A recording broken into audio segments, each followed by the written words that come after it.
Live from the Maverik Center in West Valley City, it's Utah Grizzlies Hockey.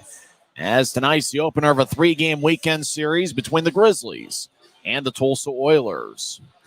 Hi, everybody. I'm Tyson Whiting. Welcome to Utah Grizzlies Hockey. It's the first of a baseball-style three-game set. Utah is 2-2 against Tulsa this season. It's the fifth of 10 regular season meetings between the clubs.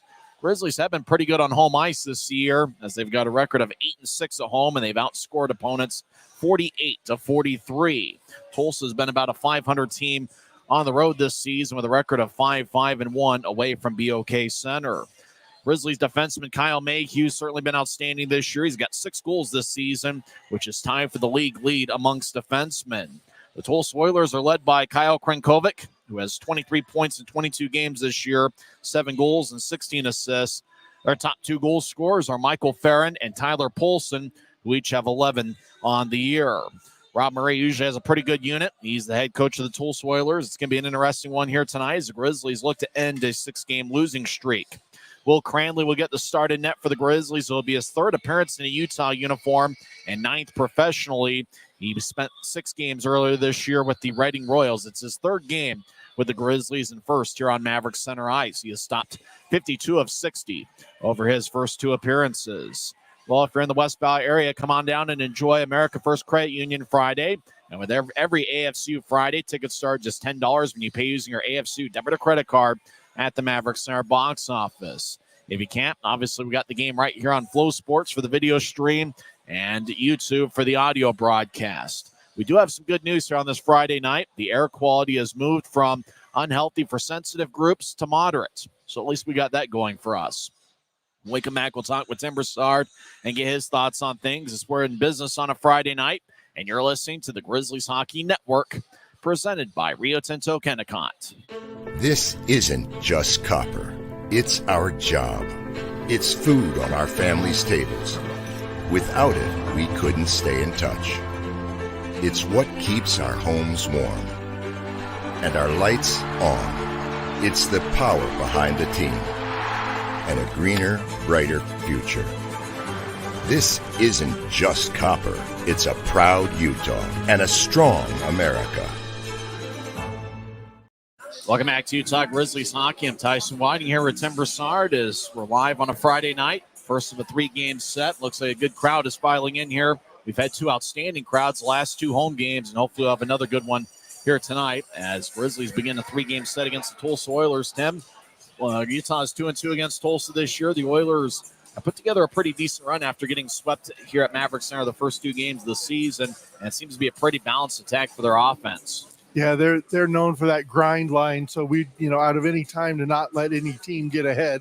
I mean, especially the Idaho series, right? But this is also one of those because they have that tendency that they can lock down, a lead and stretch out a 1-0 and heaven forbid a 2-0 lead. So we're gonna have to make sure that we keep pace with that team that Rob Murray's put out there for Tulsa. Former St. Louis Blues 6th-round draft pick Will Cranley will get the start in net. He'll be going up against Julian Zunka, who's been really outstanding for Tulsa this year. And really with Cranley, a guy that's got an NHL entry-level deal with the St. Louis Blues, he's a good athlete and certainly is capable of putting together a good game. And here is his home debut. Yeah, watching him in warm-ups, he's very athletic, easily moving from side to side.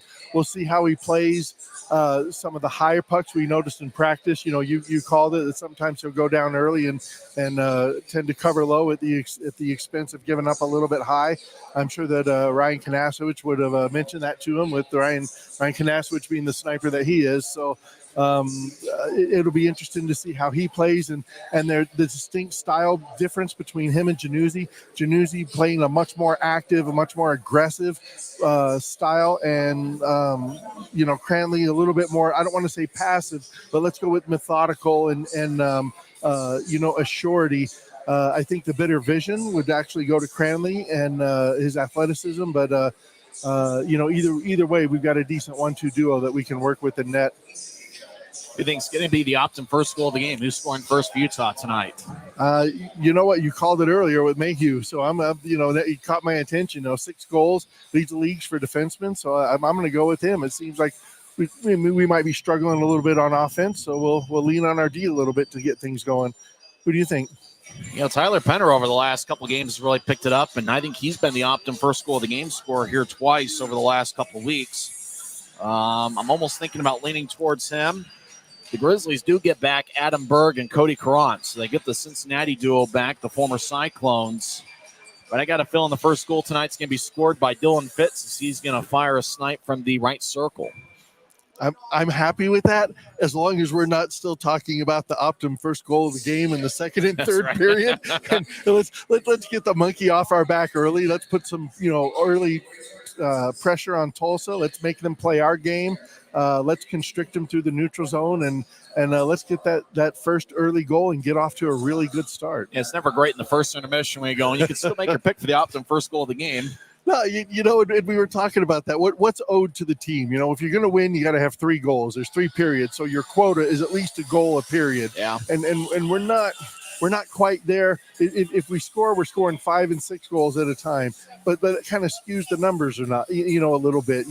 We're regularly we owe ourselves a goal a period. Yeah. So we need to make sure we're focusing on that. If we fall short, then we're going to come out the first 4 or 5 minutes of that with this epic line of fury, and we're going to dig, and it's going to matter to us, and we're going to go out there and get that grimy, greasy goal, anything to make up that difference, so that we're coming out with 1 goal a period. I mean, scoring first has been important. The Grizzlies are 6-3 when scoring first. They're just 2-14 when they don't score first. So it's certainly important for the Grizzlies to get off to a fast start and play with the lead, especially here at home. Right, part of the game plan. You've got to put enough pressure on early where you're coming out with the lead and you're not playing from behind. That way, you're making the other team adjust to your style of play, and you're not trying to play catch up or worst case scenario, the Tulsa grind, because that's the way that they play.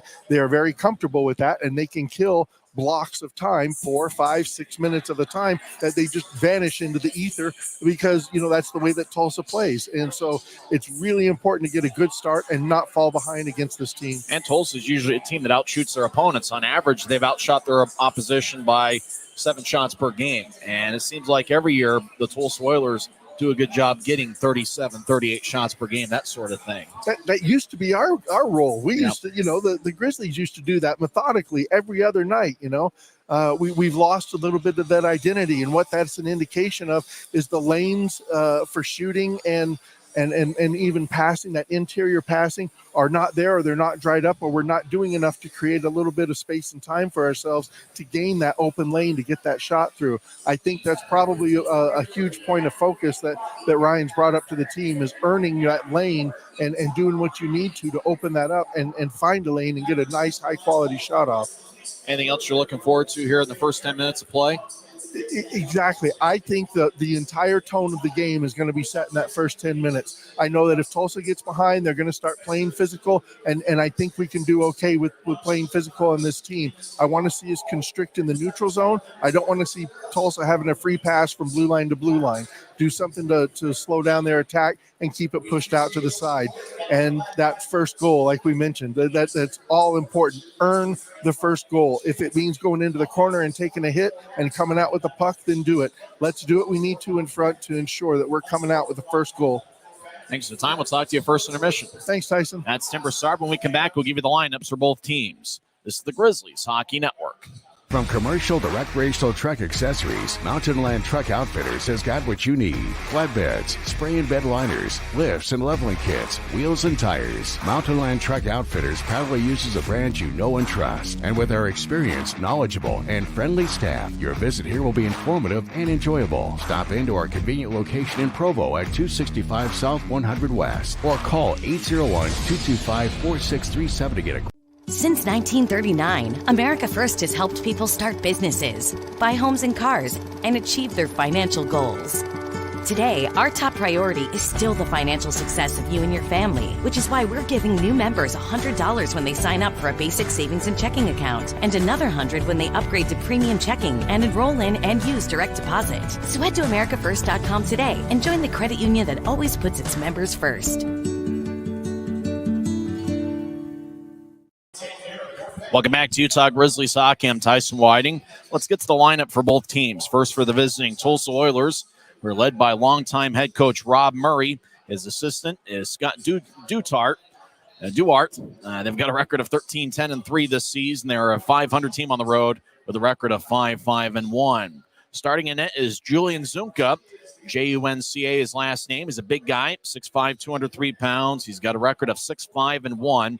This will be his 13th appearance this year. He's got a 2.46 goals against average and 906 save percentage. Zunka currently has an AHL contract with the Chicago Wolves. The starting defensive pairing for Tulsa, Dougie Legrone. Actually played in one game for the Grizzlies to start his pro career in the 2018-2019 season. He'll be making his 26th appearance. He's got 1 goal and 10 assists and a +8 rating. Legrone, 5'11", 182 pounds. He'll be wearing number 5. He'll have an A on the front of his sweater. He'll be paired up with Mike McKee, who's the longest tenured Oiler. McKee, 6'5" and 240 pounds. He's a +13 this year and has 1 goal and 5 assists in 26 games. The starting forwards, Tyler Polson and Michael Farron, are each tied for the club lead with 11 goals. Both guys are in the starting lineup. Polson, 5'9" and 175 pounds. He'll be wearing number 11. Michael Farron is number 26, and he's got 15 points in 15 games and a +7 rating. And Alec Butcher is the other starting forward. Butcher has 9 goals and 5 assists in 25 games.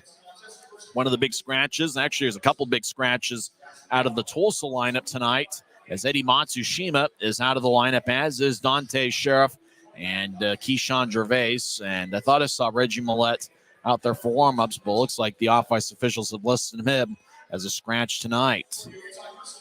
A couple defensemen to watch out for Tulsa. Jared Hilderman has 6 assists in 19 games. Andy Carroll really played well against the Grizzlies in early December when the Oilers swept Utah in a 2-game set, that being at BOK Center December 2nd and 3rd. So watch out for Carroll. He's going to be wearing number 14. He's got an AHL contract with the San Diego Gulls. Tulsa's NHL affiliate is the Anaheim Ducks.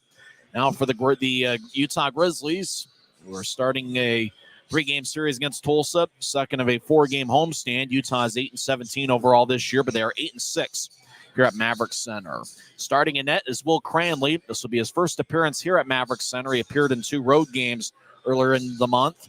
Cranley, in 8 games in the league, has a record of 1-6 and a 4.02 goals against average with an .887 save percentage. He has stopped 52 of 60 in a Utah uniform. The starting defensive pairing, Kyle Mayhew, who's 5'8", 160 pounds. He's got 6 goals and 8 assists in 25 games. Mayhew has a +2 rating, which is tied for the club lead. He'll be wearing number 27.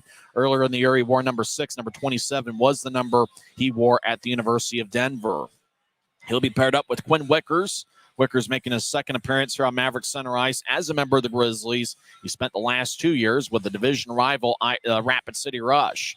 Wickers, in 8 games this year, has 1 goal and 2 assists and a +1 rating. This will be his 6th appearance in a Grizzlies uniform after starting the year with the Wheeling Nailers. The other defensemen are expected to see action tonight include Jacob Semick, who had 1 goal and 1 assist on December 22nd against Idaho. Semick has 2 goals and 2 assists in 19 games. Jordan Stone will be in there. Stone has 8 penalty minutes in 13 games. Corey Thomas, wearing number 44, he is 6'5" and 215 pounds. He had an assist on Saturday night against Idaho. And we will also see Brian Hume in there. Hume's got a +2 rating, 2 goals and 8 assists. So Wickers and Mayhew are the starting defensive pairing. We also see Hume, Thomas, Stone, and Semick.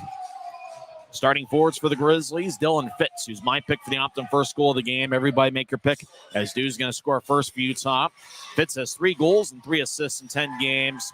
He'll be paired up with Adam Berg, who's back after missing the last handful of games. Berg in 13 games this year has 2 goals and 2 assists and a -6 rating. Berg will be wearing number 14. The Grizzlies Iron Man Tyler Penner is also in there. It's Tyler Penner's 170th consecutive game in a Grizzlies uniform, 194 if you count the playoffs. Penner's got 3 goals and 1 assist in 25 games. The other forwards we're expected to see include the forward line of Brett Stapley, who has 18 points, 3 goals, and 15 assists this year.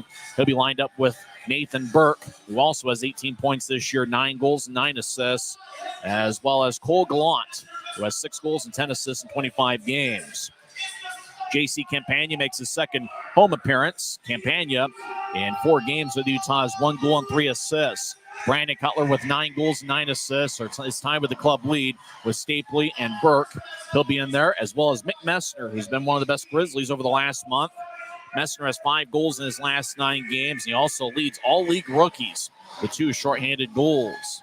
We also see Cody Cron in there wearing number 28, and he'll be on the 4th line, as well as Aaron Aragon, who's got 7 points in 19 games. Will Cranley being introduced to the Maverik Center crowd for the first time. He's got St. Louis Blues themed pads, Blues colors, Grizzlies in a black jersey with white numbers and professional green trim. Quinn Wicker's introduced. Wickers played his college hockey at Mercyhurst. He was a college teammate for 2 seasons with Grizzlies goaltender Garrett Metcalf. Kyle Mayhew's had an outstanding start to the year. The University of Denver product. This is his first full season as a pro. He's wearing number 27. As they introduce the starting forwards, Dylan Fitz and Tyler Penner each have A's on their sweaters, as does Cody Cron. Earlier this week, Grizzlies captain Josh Wesley returned to the Grizzlies roster for about, 5 hours or so. He was reassigned to the Grizzlies on Wednesday, and then on Thursday was sent back to Colorado. He played in 2 games with Colorado last week. So we hope that Josh Wesley will do well over in Colorado, as it looks like the Eagles are a little bit short on the defensive line, and the Grizzlies have had some injuries on the blue line as well, as Keone Teixeira is missing his 7th straight game. Michael Underwood and Kay Jensen are also out of the lineup, and Dakota Raby and Dean Yakura. Raby and Yakura are the two forward scratches here tonight. That's going to be a lot of fun. Tulsa is in a white jersey with red numbers, navy blue on the shoulders with red lettering just above the elbow. Right there on the forearm is navy blue. They've got navy blue pants and white socks with 1 red stripe horizontally and 1 navy blue horizontal stripe. Looks like a good Friday night crowd is filing in here to Maverik Center. The last 2 home games, the Grizzlies have had outstanding crowds. On Teddy Bear Toss night, on December 9th, the Grizzlies had a crowd of 7,644. In the Grizzlies' most recent home game this past Saturday against Idaho, they had a crowd of 6,747. So just about 14,000 here at Maverik Center over the last 2 home games. And it looks like we've got a pretty good one here tonight. First of a 3-game set. If you can't make it out tonight, don't forget you can make it out to Saturday night's game as well. It's going to be a 7:10 start. And Sunday, New Year's Eve, is going to be at 3:10. It's going to be a lot of fun. Don't forget the Grizzlies only have 3 home games in the month of January. That's going to be later in the month, highlighted by the Guns N' Hoses Day, which is really an entire day with charity games leading up to the Grizzlies game. That's on January 27th. When we come back, we'll have face-off here at Maverik Center. This is the Grizzlies Hockey Network. Since 1939, America First has helped people start businesses, buy homes and cars, and achieve their financial goals. Today, our top priority is still the financial success of you and your family, which is why we're giving new members $100 when they sign up for a basic savings and checking account, and another $100 when they upgrade to premium checking and enroll in and use direct deposit. So head to AmericaFirst.com today and join the credit union that always puts its members first. We keep this love in a photograph. We make these memories for ourselves. Where our eyes are never closing, our hearts are never broken, and time's forever frozen still.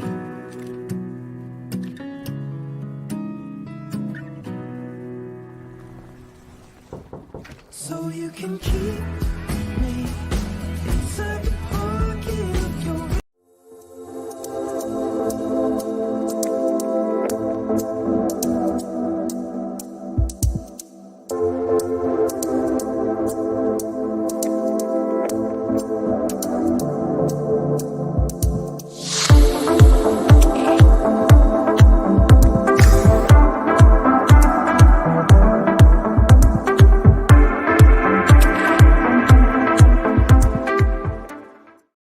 This isn't just copper. It's our job. It's food on our family's tables. Without it, we couldn't stay in touch. It's what keeps our homes warm and our lights on. It's the power behind the team and a greener, brighter future. This isn't just copper. It's a proud Utah and a strong America. Expectations here will always remain high, and we'll continue to find a way.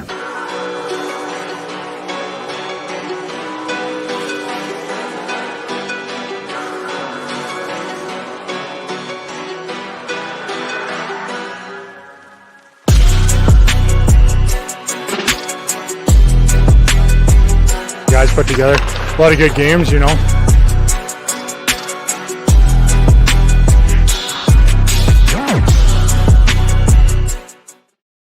Great night for hockey as two big standings points are on the line as the Grizzlies take on the Tulsa Oilers in the first of a 3-game set. It's the 5th meeting between the Grizzlies and Oilers this season. Utah's 2-2 against the Oilers as they swept the Tulsa in a 2-game set at the start of the regular season, highlighted by Garrett Metcalf's 35-save shutout on October 22nd. Tulsa swept Utah in a 2-game set December 2nd and 3rd. Tulsa won 6-3 on December 3rd and 4-1 on December. It was December 2nd. It was a 6-3 Tulsa victory and 4-1 on December 3rd. Will Cranley makes his first appearance here at Maverik Center and 3rd overall in a Utah uniform. He's wearing number 30. He is 6'4" and 185 pounds. Dante Januzzi is the backup. Ryan Kanaswich is in his 3rd season as Grizzlies head coach. Is the all-time leader in goals, assists, and points in Utah Grizzlies history. Starting defensive pairing, Kyle Mayhew and Quinn Wickers, the starting forwards. Adam Berg, who's back after missing the last handful of games.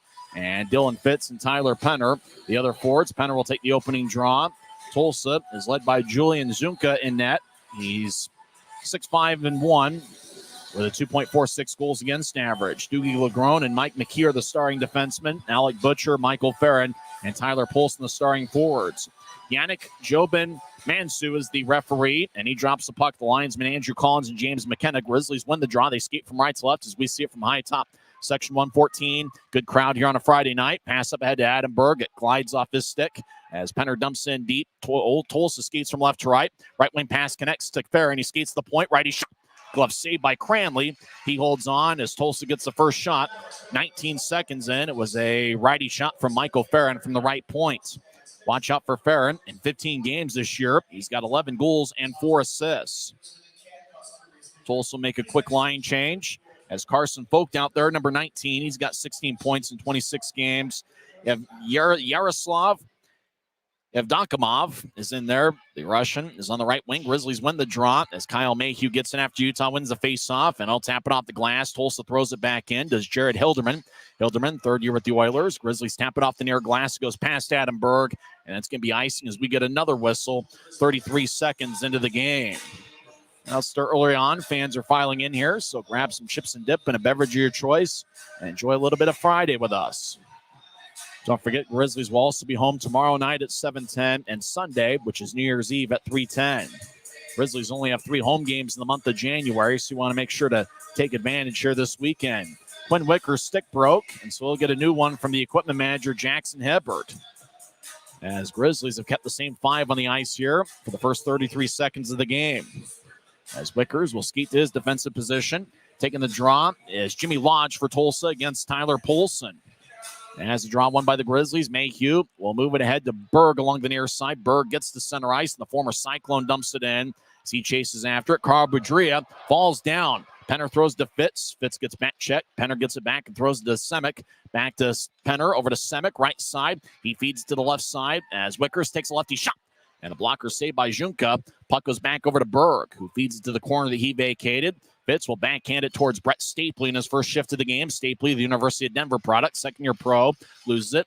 And Hilderman collides with Fitz. Fitz rattles Hilderman along the boards. Hilderman throws to the near side, still in the Tulsa zone. Now it taps out to center ice. Lodge couldn't get it as it goes to Nathan Burke. Burke's tied for the club lead with 18 points. Left wing pass to Stapley. Stapley also with 18 points, 3 goals and 15 assists. He'll throw it to Burke in the near corner. Back to Stapley. Stapley gets pushed by Anthony Costantini. Costantini's brother Marco was the backup goaltender for Idaho this past Saturday. 2-on-2 battle in the corner. A minute and a half in. Tulsa comes out of the pile with the puck as the Oilers will lift it out to center ice. Bouncing puck is deflected by Semick. Yoon chases after it in the Grizzlies' end far side. Yoon throws to Burke, but it tapped off a Tulsa stick, and that stick broke. Already 2 broken sticks are in the first 2 minutes.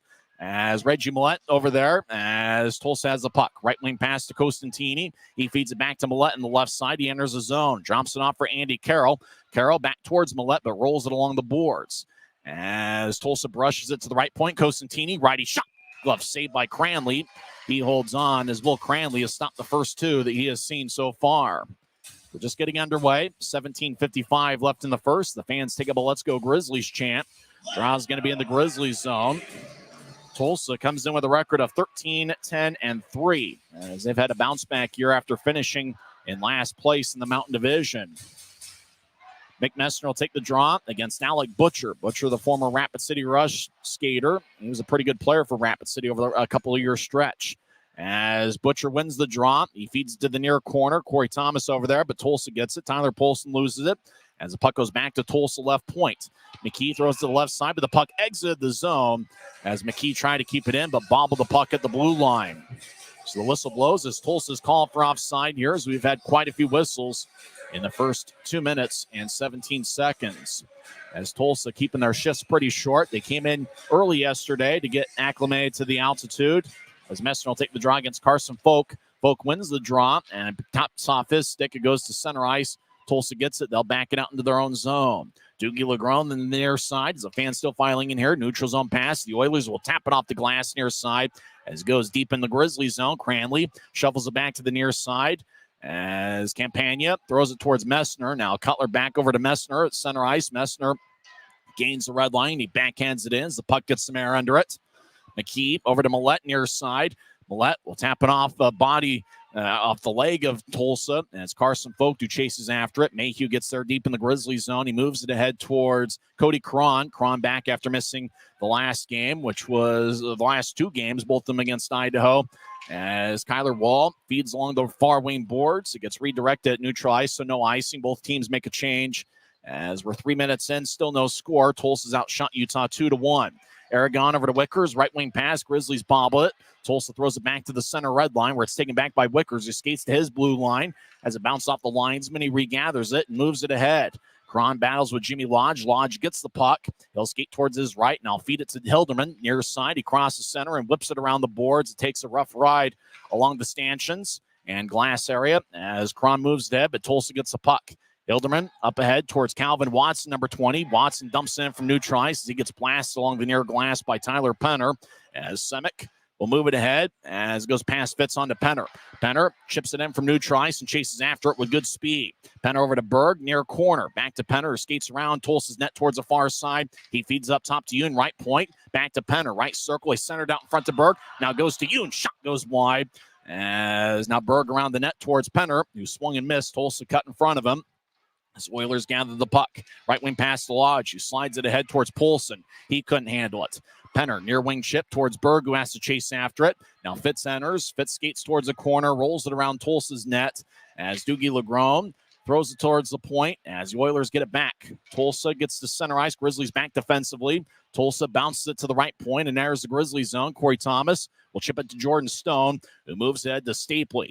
Stapley glides towards his left. He gets towards center ice, and he'll lift it in. Puck ricochets off the backboard as Junka throws it towards the near side. 2-on-2 battle. Nathan Burke gets back checked by Legrone as Burke will feed it up top. Thomas gets the backhand pass and will fire it towards the corner that everybody vacated. Now Stapley around Tulsa's net. He gets held up by Mike McKee, no call. Stapley over to Galan, who gets pushed by Legrone. It goes back to Stapley, who feeds it to Stone. Back to Stapley, far side. He looked to center it. It bounced off an Oilers skate and goes into the Grizzlies zone as Stone chases after it. Both teams change things up. 5 minutes in, still no score. As pass ahead to Galan, who has a bounce off his stick. Hilderman will slide it ahead as the Oilers enter. Reggie Millette feeds it to the right side of Donkamov over to the left. Folk with a shot that's blocked by a Grizzly stick. Now Millette feeds up top to Kyler Wall. High slot, lefty shot gets redirected by Burke's stick. Puck goes over to Hilderman near corner. Hilderman rolls it around. Wickers will brush it over to the far corner. He runs after it and gets it. Wickers lifts over to the head of Burke. It goes to Tulsa at center ice. Hilderman right side, righty shot. Glove saved by Cranley. He freezes the puck and stops play with 14-18 left in the first. Seems like these teams are putting together a little bit of a feeling out process, just assessing the strengths and weaknesses of the other. Grizzlies been pretty on point here defensively the first 6 minutes. Mick Messner will take the draw against Jimmy Lodge near circle of the Grizzlies zone. Utah skating from right to left here as fans still filing in here. Had two great crowds here in the month of December, and it looks like another great one here this evening. As draw goes to Tulsa, goes behind Utah's net. Grizzlies get bounced as Campagna moves to center ice, but Tulsa gets the puck back. As the Oilers get to center ice, Costantini will lift it in. Wickers chases after it near corner as he gets hit by number 28, Dallas Comu. He's making his first appearance for Tulsa. He used to play with Pensacola in the SPHL. Right wing pass to Cutler, enters the zone. Right side, Cutler gets pushed by Andy Carroll. Cutler feeds up top, right point to Semick, who slides to Mayhew, high slot. Mayhew veers off to the left as he'll fire it towards the net, saved by Junka. As Cutler, high slot, lefty shot is blocked out in front by Costantini. Around right wing shot goes wide by Campagna as Tulsa will move it out to center ice. Bouncing puck. Oilers get it. Calvin Watson enters 3-on-2. He'll dump it in as Comu, wearing number 28, shovels it out in front. It bounced off a Semick stick and goes to the far corner. Comu chips up top to McKee. Left side shot bounces off of Cranley's glove and out in front as the puck goes over to the near side. As Tulsa gets up top to McKee, who rolls along the boards. Watson chases after it, but it goes to Tyler Polson, who's got great speed. Right wing pass to Legrone. Legrone gets hip checked by Messner, no call. As Tyler Polson will throw it up top. The puck exits the zone, or we thought it stays in. As Tulsa, far side, gets blasted by Mayhew. As Campagna, who played with Tulsa in 7 games last year, gets to Cutler, who lifts it high into the air. Boy, it almost hit the roof. It was so high. Tulsa, back of their blue line, moves ahead to Butcher, who flies it off his stick deep in the Grizzlies zone. Cranley moves along the near side as it goes to Stapley. Brett Stapley with good speed. Crosses center ice, he'll dump it in. Stapley gets around Hilderman, gets the puck. He'll shovel it over to the far corner for Cody Caron, who gets held up. Caron trying to break free of Tyler Polson. As Polson now gets the Stapley back towards Caron. It tapped off his stick. Thomas, left side shot is blocked. As Thomas looking for his first pro goal. Shot was blocked by Michael Farron. As Tulsa clears out to center, Michael Yoon over to Aragon, who backhands it in. Stapley chases after it in the far corner of Tulsa's zone. As Carl Boudria will brush it along the near wall. It goes to Farron, 3-on-2. Farron left wing pass, Tulsa enters. Looking for a centering pass out in front. Pass bounces off the stick of Butcher, and it goes back to Utah across the center ice. Aragon gains the line, skates towards the corner, gets held up by Costantini. Costantini will poke it away. Tulsa's Reggie Millette crosses center ice, 2-on-2. Millette's got great speed. He skates towards the corner, gets hit by Mayhew. Millette, centering pass out in front, goes wide. It goes to the left point. Mike McKee fires towards the net. It gets blocked by Penner, and the puck goes to Mayhew, skates around Utah's net, moves it ahead towards Cron, who couldn't reach it. As the Oilers backing out of their blue line as they start the attack from left to right. Pass ahead to Carson Vogt. He fires it in as the puck ricochets towards the near wing wall. As Mayhew over towards Wickers, who skates around Utah's net. Now to Dylan Fitz, far side. He backhands it airborne towards the Tulsa blue line. It bounces past Adam Berg as Tulsa will brush it ahead. Calvin Watson tried to dump it in and instead bounced it off the linesman, James McKenna. Grizzlies at center ice get it. They drop it off for Berg, who enters the zone. Berg dumps in. He gets around Carroll. He gets around Hilderman as Berg and Carroll collide. Both guys wear number 14. As Calvin Watson will carry it out to center ice. He bounced it off the Semick at the Utah blue line as Oilers enter. Lodge tried to drop it off for Comu. Comu is battling with Semick. Puck goes back to neutral ice. Tulsa in Grizzlies territory, neutral ice, will fire it back in as the puck rolls towards the near boards. Lodge to Watson. Righty shot goes wide. Puck to the left side. Grizzlies brushing out the center. Legrone ahead towards Carroll, who fires it in. Yoon chases after it. Cranley cuts it off behind his net near the Maverik sign as both teams make a line change. 10:26 and counting left in the first period. Still no score. The Oilers have outshot the Grizzlies 4-2. Burke gains the line left side as he gets around Doogie Legrone's centering pass out in front is picked off as Alec Butcher was in the right place at the right time. Butcher gets to center ice, fires it towards Comu. Comu make that Michael Farron, who dumps it in. Farron wearing number 26.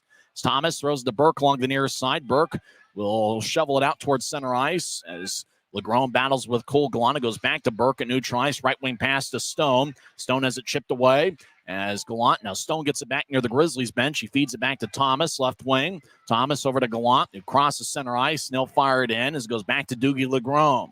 Grizzlies change things up and get new forwards as Messner out there with Cutler and Burke. Burke stays out there. Now Burke gets the puck as Hilderman lost it as the Oilers were entering the offensive zone. 9:33 and counting left in the first, still no score. As Quinn Wickers behind his net and Will Cranley. Grizzlies skate from right to left here in the first period as we see it from high top section 114. Left wing pass to Campagna, tapped off his stick. Millette feeds to the left side, bouncing puck. Folk couldn't get it. Now Folk gets held up with Wickers. Puck glides towards the near corner, and Thomas gallops after it. He feeds it to center ice. It bounced off a Millette's stick as Campagna holds up his line at neutral ice. Now Campagna dumps it in. Tulsa chasing after it, delayed offside. The Oilers get the puck behind their net, and it's Jared Hilderman. As the Grizzlies will change up forwards, Gallant out there with Burke and Caron. As Tulsa gains the line, they skate towards the left circle. Lefty shot is blocked by Mayhew. Now Tulsa will feed it off the near wing wall. It goes to J.C. Campagna. Campagna's played with 10 different teams in this league. He'll fire it towards the far side. Caron near the Grizzlies bench will shovel it ahead to Gallant. Gallant skates towards the right circle. Carroll cuts him off. Carroll looked like he lost his balance a little bit, but he gets back to his feet. Grizzlies have it deep in the attack zone. They get it up top to Mayhew, left point. Mayhew fires it to the right corner. Gallant chases after it. He gets it before Carroll. Gallant feeds it out in front to Caron, but the pass goes wide of the mark. As it glides to the far circle deep in the Grizzlies zone, Cranley moves it ahead to Semick, who fires to Tulsa territory. Caron enters. He'll throw it to the right corner. It's taken by Penner, who skates around Tulsa's net. He gets chipped away. Now Aragon takes over as he gets tripped up by Cosentini. Puck goes to Penner, who feeds up top to Semick, far point. He'll take a lefty shot that goes wide, and that might have been more of a pass off the end boards than a shot. As Penner near goal line, shot saved by Junka. Now right side fits with a shot that goes wide. Puck rolls along the near side. Semick keeps it in, fires towards the net, and gets redirected about 3 feet in front of the crease. Tulsa gets to center ice, batted out of play, and we finally get a whistle with 7:43 left in the first. No score. Tulsa 4 shots to the Grizzlies 2. We're back in 1 minute on the Grizzlies Hockey Network.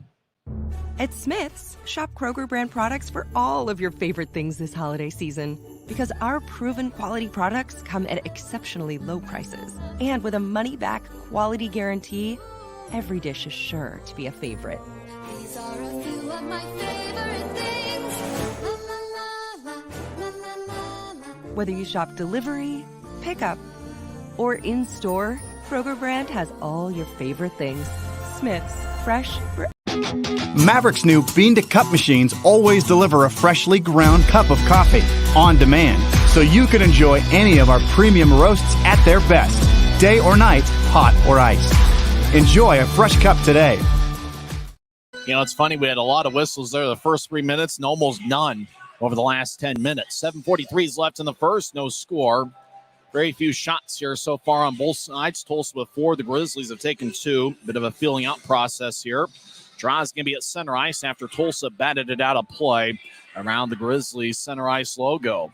Penner will take the draw against Alec Butcher as face-off won by the Grizzlies. Brian Yoon crosses center ice, chips in as he gets around Carl Boudria as Fitz back towards Yoon, who gets it over to Fitz. Fitz throws it to the corner, gets after it. Fitz with a shot, and it's blocked.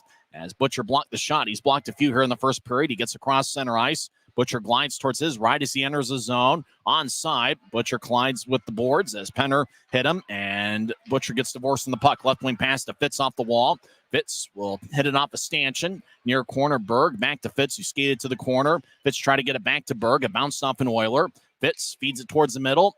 Stapley has it bounce off his stick, and it goes back to center ice. Grizzlies reset. Semick backhands it to Thomas, who saucers it off the near boards to Semick. He moves ahead to Stapley, who backhands it in. Junka behind his net. Junka wears a plain white helmet with dark-colored pads and kind of a off-colored set of gloves. As Tulsa back behind their own net. 6:42 and counting left in the first. Oilers will tap it off the near boards with speed as Millette at center ice will lift it over the head of Corey Thomas. It stays in play. Cranley cuts it out behind his net. No backhand it to the far side as Stapley gathers it. Stapley gets to center ice and try to bounce it to Gallant and hit off an Oilers skate. As the puck rolls in towards the near side, we get a whistle. And the Grizzlies are offside as Burke touched it up first. So it's going to be a neutral zone draw with 6:23 left in the first. It's the opener of a 3-game set. Looks like we're going to have a lot of fun action here at Maverik Center. Don't forget, tomorrow night, the Grizzlies will take on Tulsa at 7:10 New Year's Eve, which will be Sunday afternoon. It's going to be a 3:10 start. Secure tickets, UtahGrizzlies.com. Stapley will take the draw against Carson Folk. Folk has 5 goals and 11 assists in 26 games. Folk listed at 6 feet, 180 pounds, looks bigger than that. As a draw, won by the Grizzlies as Wickers moves it ahead towards Stapley, who lifts it in as the puck glides towards the end wall. It's taken by Kyler Wall, number 8 defenseman, over to Cosentini, who lifts over the head of Millette. It bounces at neutral ice off a Wicker stick back to Millette. Millette gains the line and veers off to the left, drops it off for Folk, back to Millette, left circle. Millette gets up top for Hilderman make that wall back to Millette, who skates towards his right up top. Now he centers it, bounced off a couple sticks and rolls toward the far side as Yevdokimov throws it towards Millette. Millette gets back checked as Mayhew took the puck away. We haven't had a penalty yet as Mayhew moves it ahead. Grizzlies cross center. Gallant will fire it in. He gets off. Grizzlies make a full line change. 5:38 and counting left in the first. Still no score. Tulsa back behind their own net as he feed it off the near wing boards towards Calvin Watson. It tapped off his stick. It goes deep in the Grizzlies zone near corner as Yoon fires it around the wall. Mike McKee cuts it off left point. Now behind the net for Lodge. Lodge glides towards the right side. Fakes it to LeGrone. Lodge will roll it back around the wall as Como gets pushed by Messner. Gets up top to McKee. Shot. Blocker saved by Cranley. Rebound shot saved by Cranley. As McKee took the first shot, bounced off of Cranley's pads. And the second shot, I believe, was taken by Dallas Como, who was making his Oilers debut, and Cranley made the second save as well. 5:12 left in the first period. Still no score. Tulsa's outshot Utah 5-2. And we'll come back in 1 minute on the Grizzlies Hockey Network.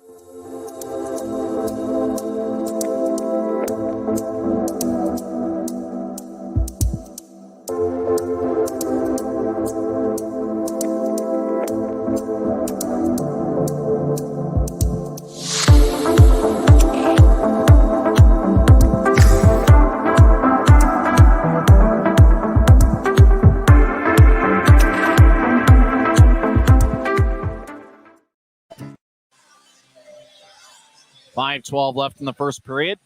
No score between the Grizzlies and Oilers. More after this.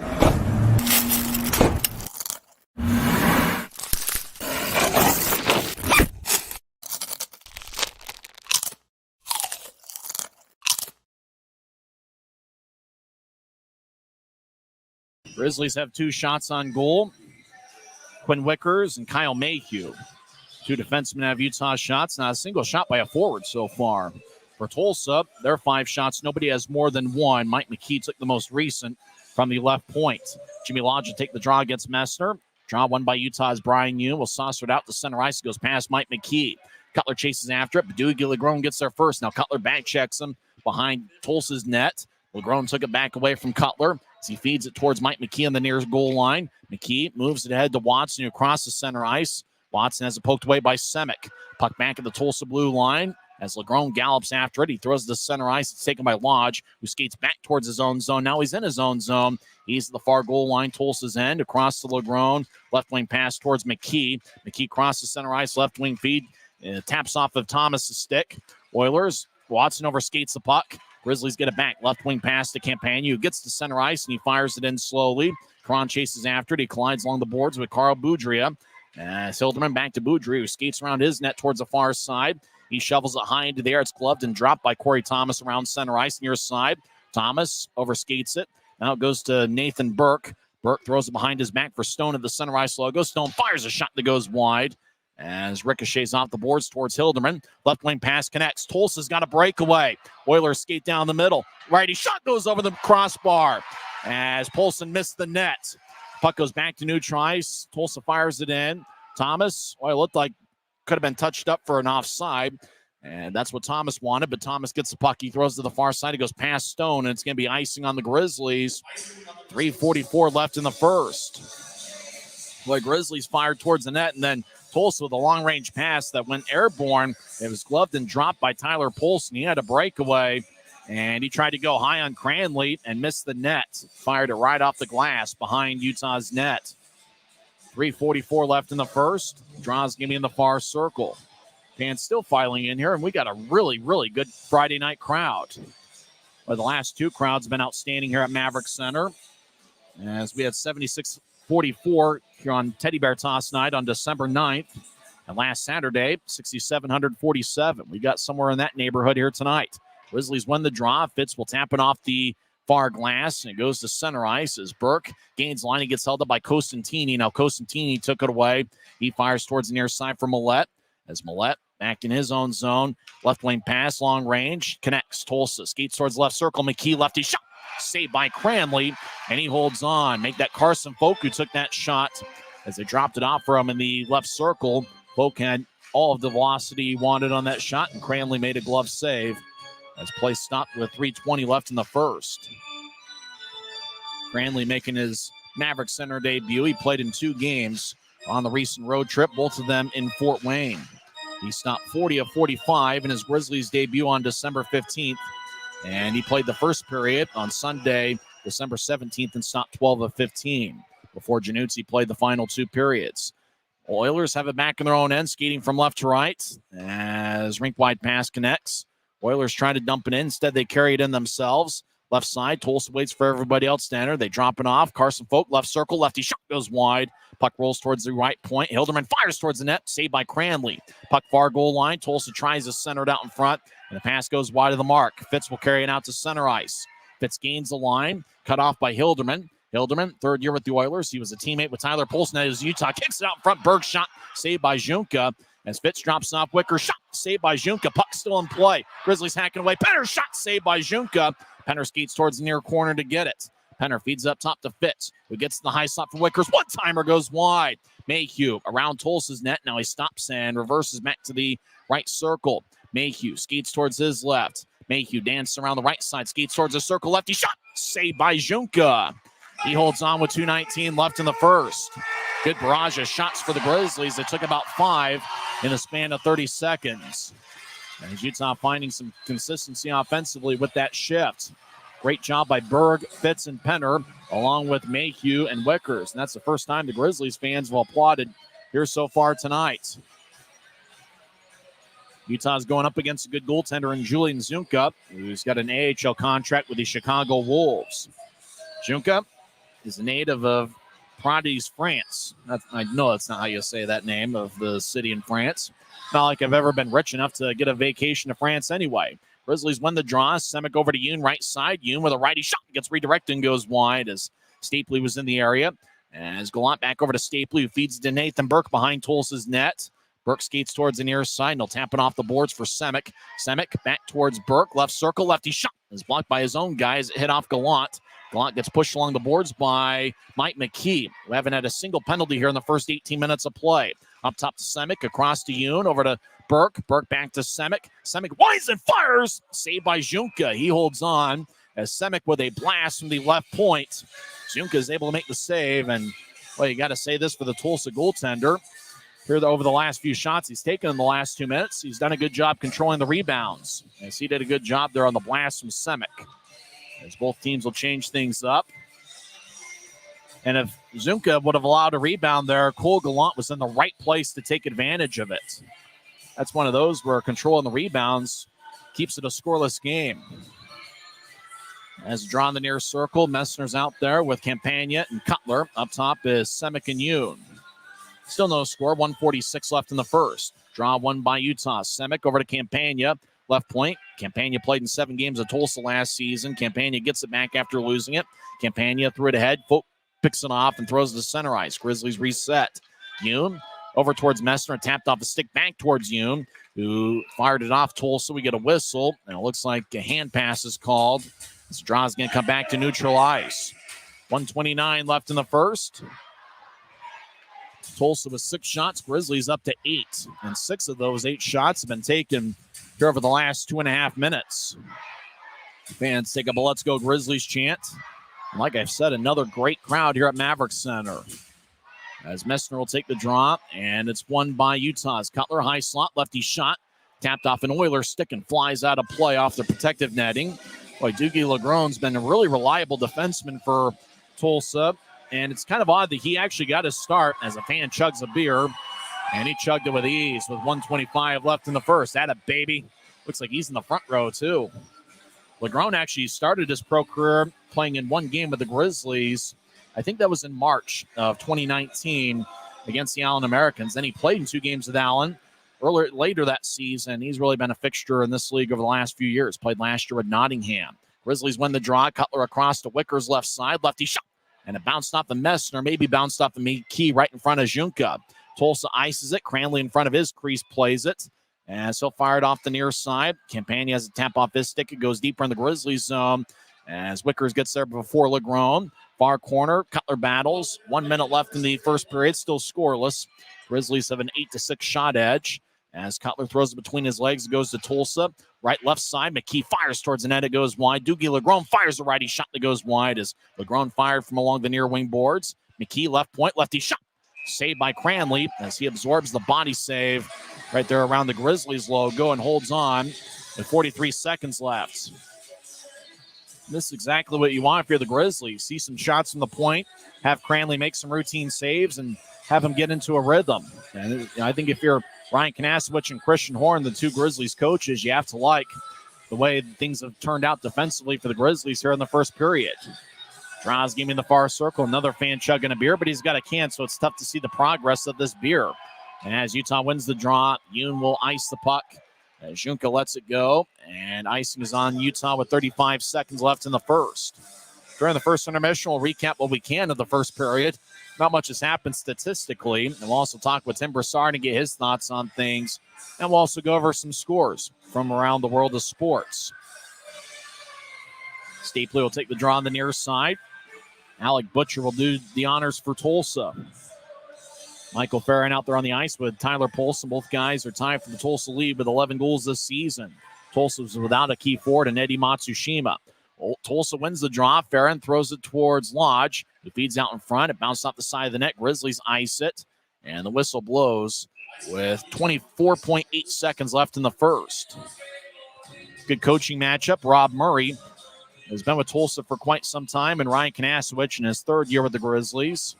Remember, these teams met in the first round of the 2022 Kelly Cup playoffs. Utah won the series 4-3. Draw on the near circle once again, won by Stapley and the Grizzlies. Semick flips it high and stays in plays, goes over the head of Costantini, and we get another icing call with 17 seconds left in the first. Speaking of icings, make sure to go to Nothing But Cakes during the intermissions here at Maverik Center and get what I think is the absolute best food I've ever had in my life. Nothing But Cakes. I just saw some icings and kind of reminded me of that. Grizzlies hockey also brought to you by Smith's. You can see the Smith's logo here at Maverik Center in front of both teams' bench. And the Smith's patch there on the right side of the Grizzlies jersey. Utah wins the draw. Burke gets it to Stapley. 12 seconds left. Stapley crosses center ice with speed. Now he gains the line. Costantini pokes it away. As Nathan Burke has a glance off his stick to Yoon, who fires it off the near board. Semick will spin it around as it's cut off by Junka behind his net. And time runs out here in the first period. Utah had 8 shots. The Oilers had 7. Nobody found the back of the net as Will Cranley settled in and played a pretty good period. The best shots probably came from the Utah side there in the final 5 minutes of the first period. Julian Junka did a great job controlling his rebounds there as the Grizzlies had quite the barrage with about 3 minutes left in the first period. Both teams head to the locker room. Remember, you can still make your pick for the Optum first goal of the game. This dude's going to score first for Utah. As Will Cranley stopped all 7 he saw in his first start here at Maverik Center and third start in a Grizzlies uniform. We'll come back and recap statistically the first 20 minutes of play. And we'll also talk with Tim Broussard here as we're through 20 minutes here at Maverik Center. Still no score on the Grizzlies Hockey Network.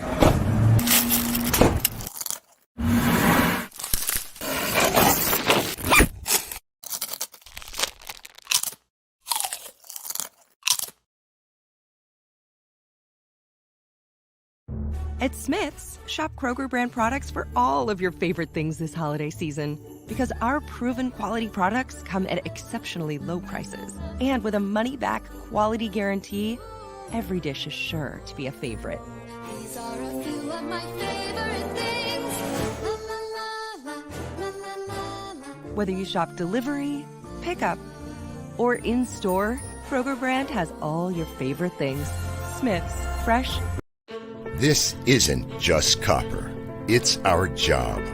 It's food on our family's tables. Without it, we couldn't stay in touch. It's what keeps our homes warm. And our lights on. It's the power behind the team. And a greener, brighter future. This isn't just copper. It's a proud Utah and a strong America. First intermission here at Maverik Center. No score between the Grizzlies and Oilers. Utah outshot Tulsa 8-7 in the first period. Quinn Wickers, Dylan Fitz, and Kyle Mayhew each had 2 shots. Tyler Penner and Jacob Semick had 1. I will say the forward line that looked the best for Utah was Fitz, Penner, and Adam Burke. That was the 3 forwards that started the game. And really when the Grizzlies had their stretch where they took the majority of their shots with roughly 3 minutes left in the first period, it was that forward line with Jacob Semick out there and Brian Hume with a little bit of Mayhew and Wickers mixed in there. So it looks like the Grizzlies really got some good contributions from those guys in the first period. I thought defensively the Grizzlies were very active with their sticks, and they played well defensively.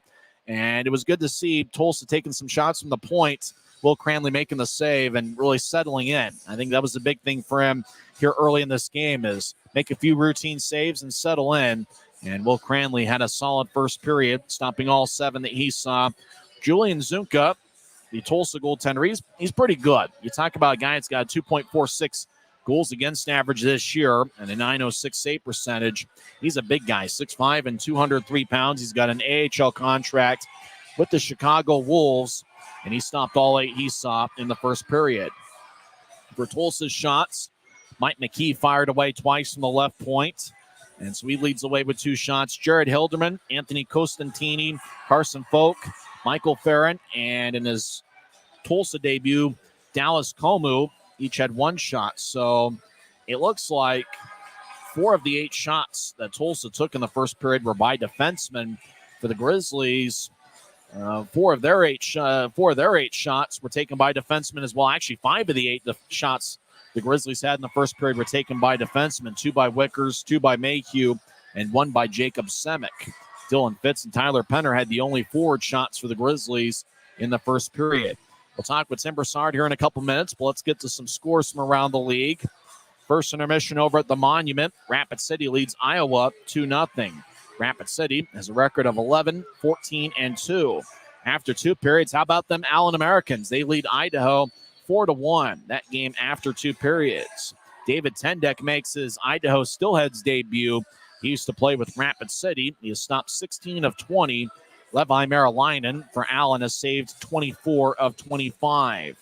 The goal scorers, Hank Crone has 1. The former Grizzly Chris Mallory also has 1. Mallory now takes the league lead for goals among defensemen with 7.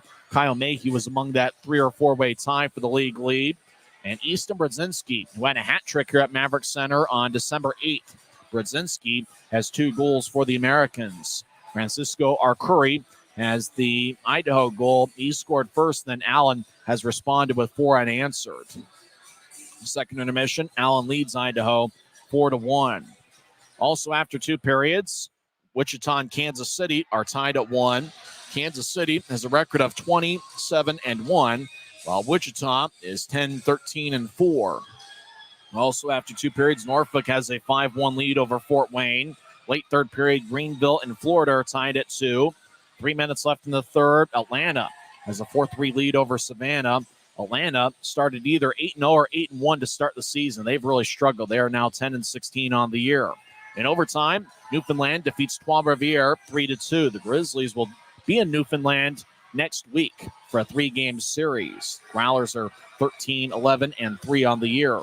Worcester shuts out Reading 5-0. In overtime, Toledo defeats Kalamazoo 3-2. Also in overtime, Jacksonville gets a 3-2 win over Indy.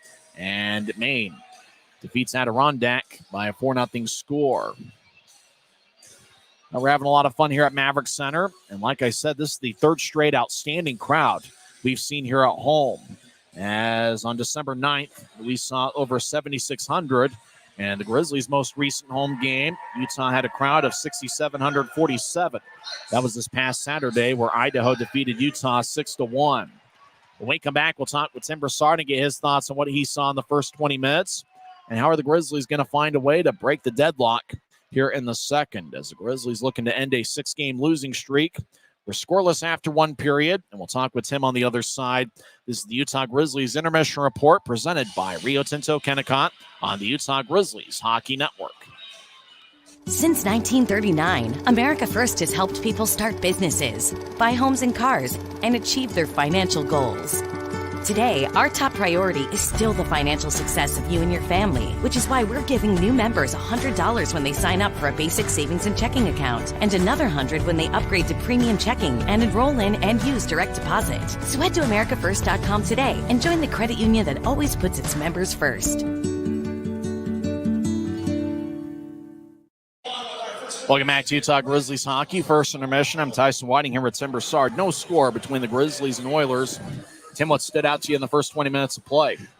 Tulsa's having a lot of success with what I would call positional puck support.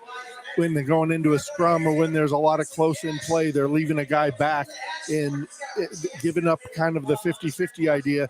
But if they do get it, they've got a scoring chance the other way.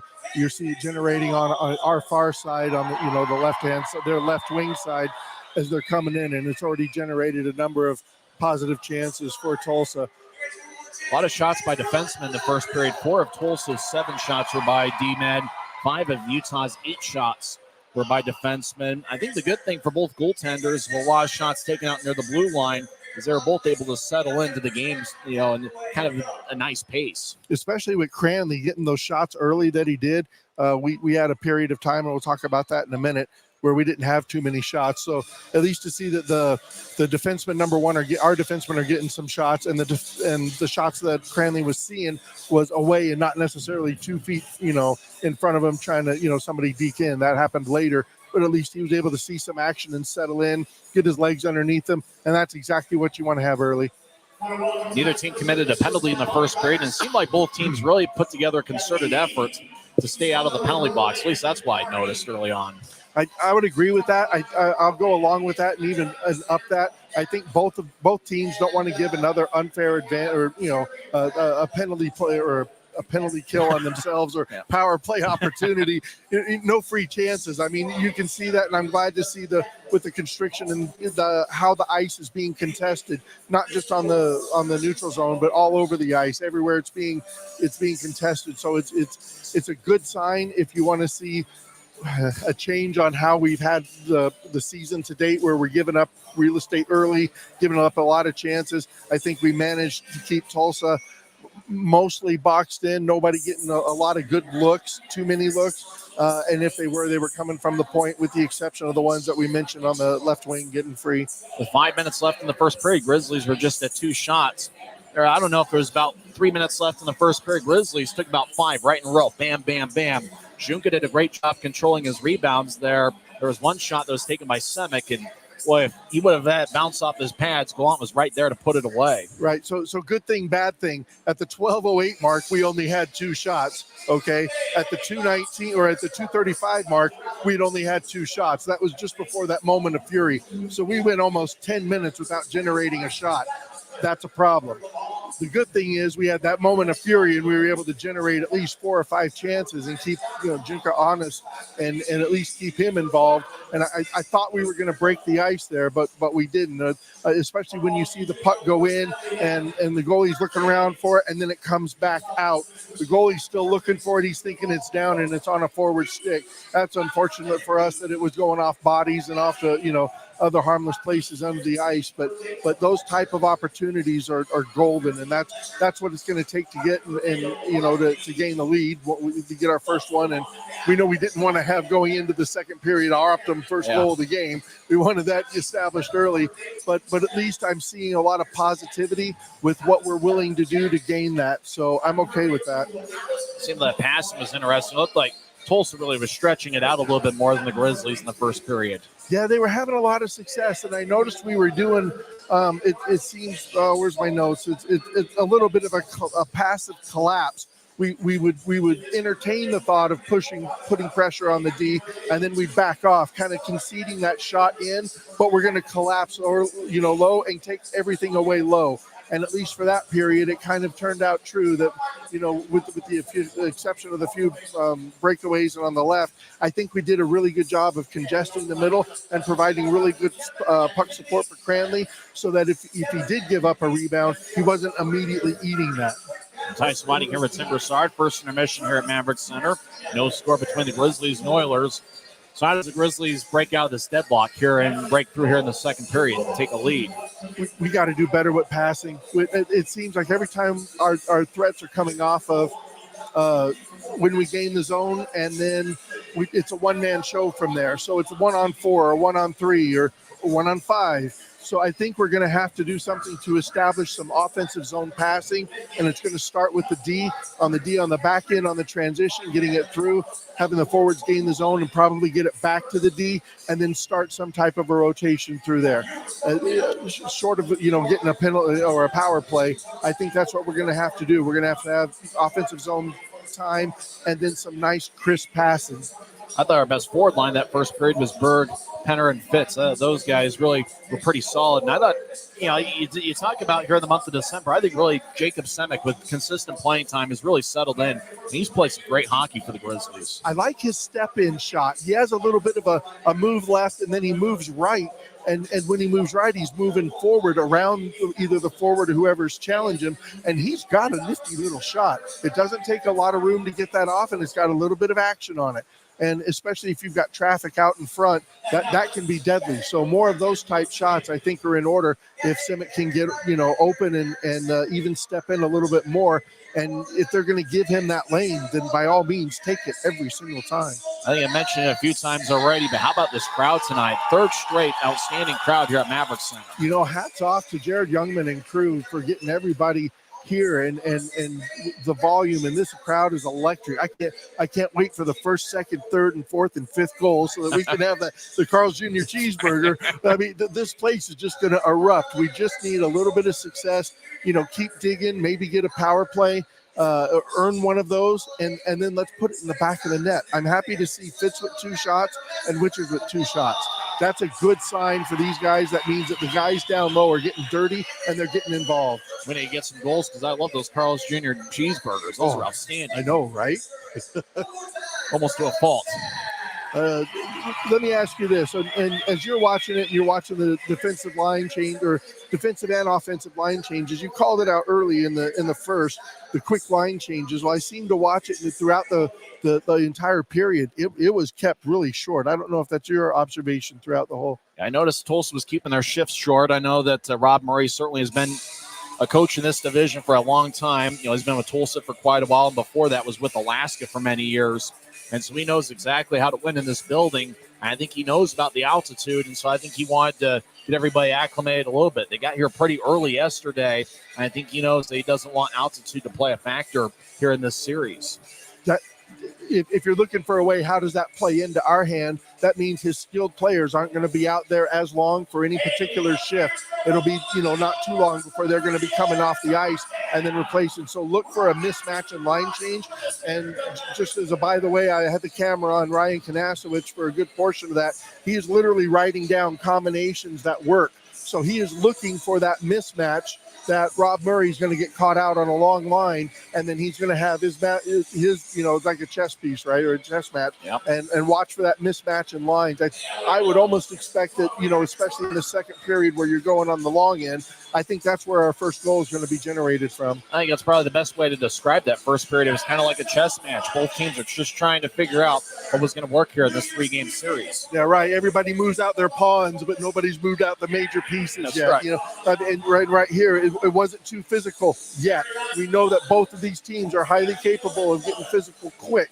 We'll see how that plays in. But when you get physical, it also comes into that, the more wind and yep. more tired. So I think Rob Murray's probably going to have the guys paying a little bit back and see how this goes and see if this plays into their favor. It'll be interesting to see how the adjustments play out here in the second period. Tim, thanks for the time. We'll talk to you during the second intermission. Thanks, Tyson. That's Tim Broussard. When we come back, we'll have second period action. No score here at Maverik Center on the Grizzlies Hockey Network. From commercial to recreational truck accessories, Mountain Land Truck Outfitters has got what you need. Flatbeds, spray and bed liners, lifts and leveling kits, wheels and tires. Mountain Land Truck Outfitters proudly uses a brand you know and trust. And with our experienced, knowledgeable, and friendly staff, your visit here will be informative and enjoyable. Stop into our convenient location in Provo at 265 South 100 West or call 801-225-4637 to get a quote for your fleet or individual truck. Mountain Since 1939, America First has helped people start businesses, buy homes and cars, and achieve their financial goals. Today, our top priority is still the financial success of you and your family, which is why we're giving new members $100 when they sign up for a basic savings and checking account, and another $100 when they upgrade to premium checking and enroll in and use direct deposit. So head to americafirst.com today and join the credit union that always puts its members first. Now we'll see who can break through the deadlock here at Maverik Center. No score heading into the second period. Some other stats to look out for after 20 minutes. The Grizzlies had 4 scoring chances in the first period. Tulsa had 2. Grizzlies won the face-off battle 11-7. Both teams credited with 2 hits. Both teams had 2 giveaways in the first period. So there wasn't a whole lot of hitting in the first frame, and I think that Tim Broussard nailed it on the head when you talk about the adjustments, the chess games that were being played with Ryan Knaswich and Rob Murray. And it felt like exactly what the first period was all about. Both teams taking inventory of what they can and can't do in this series and really looking for weaknesses on the other side. And we'll see what adjustments both teams make here in the second period. J.C. Campagna, a former Tulsa Oiler, he skates towards the bench as he was stretching out here before the second. What I thought was the top forward line there in the first period is starting out the second period. It's the same 3 forwards that started the game. Dylan Fitz, Tyler Penner, and Adam Berg. Penner and Fitz each have A's on the front of their sweaters. Cody Cron is the other one with the A. As Grizzlies without Keone Teixeira for the 7th straight game. Utah is also without Josh Wesley, who was resent to Utah, and then he was sent back to Colorado Thursday morning. So he was with Utah for, half a day maybe.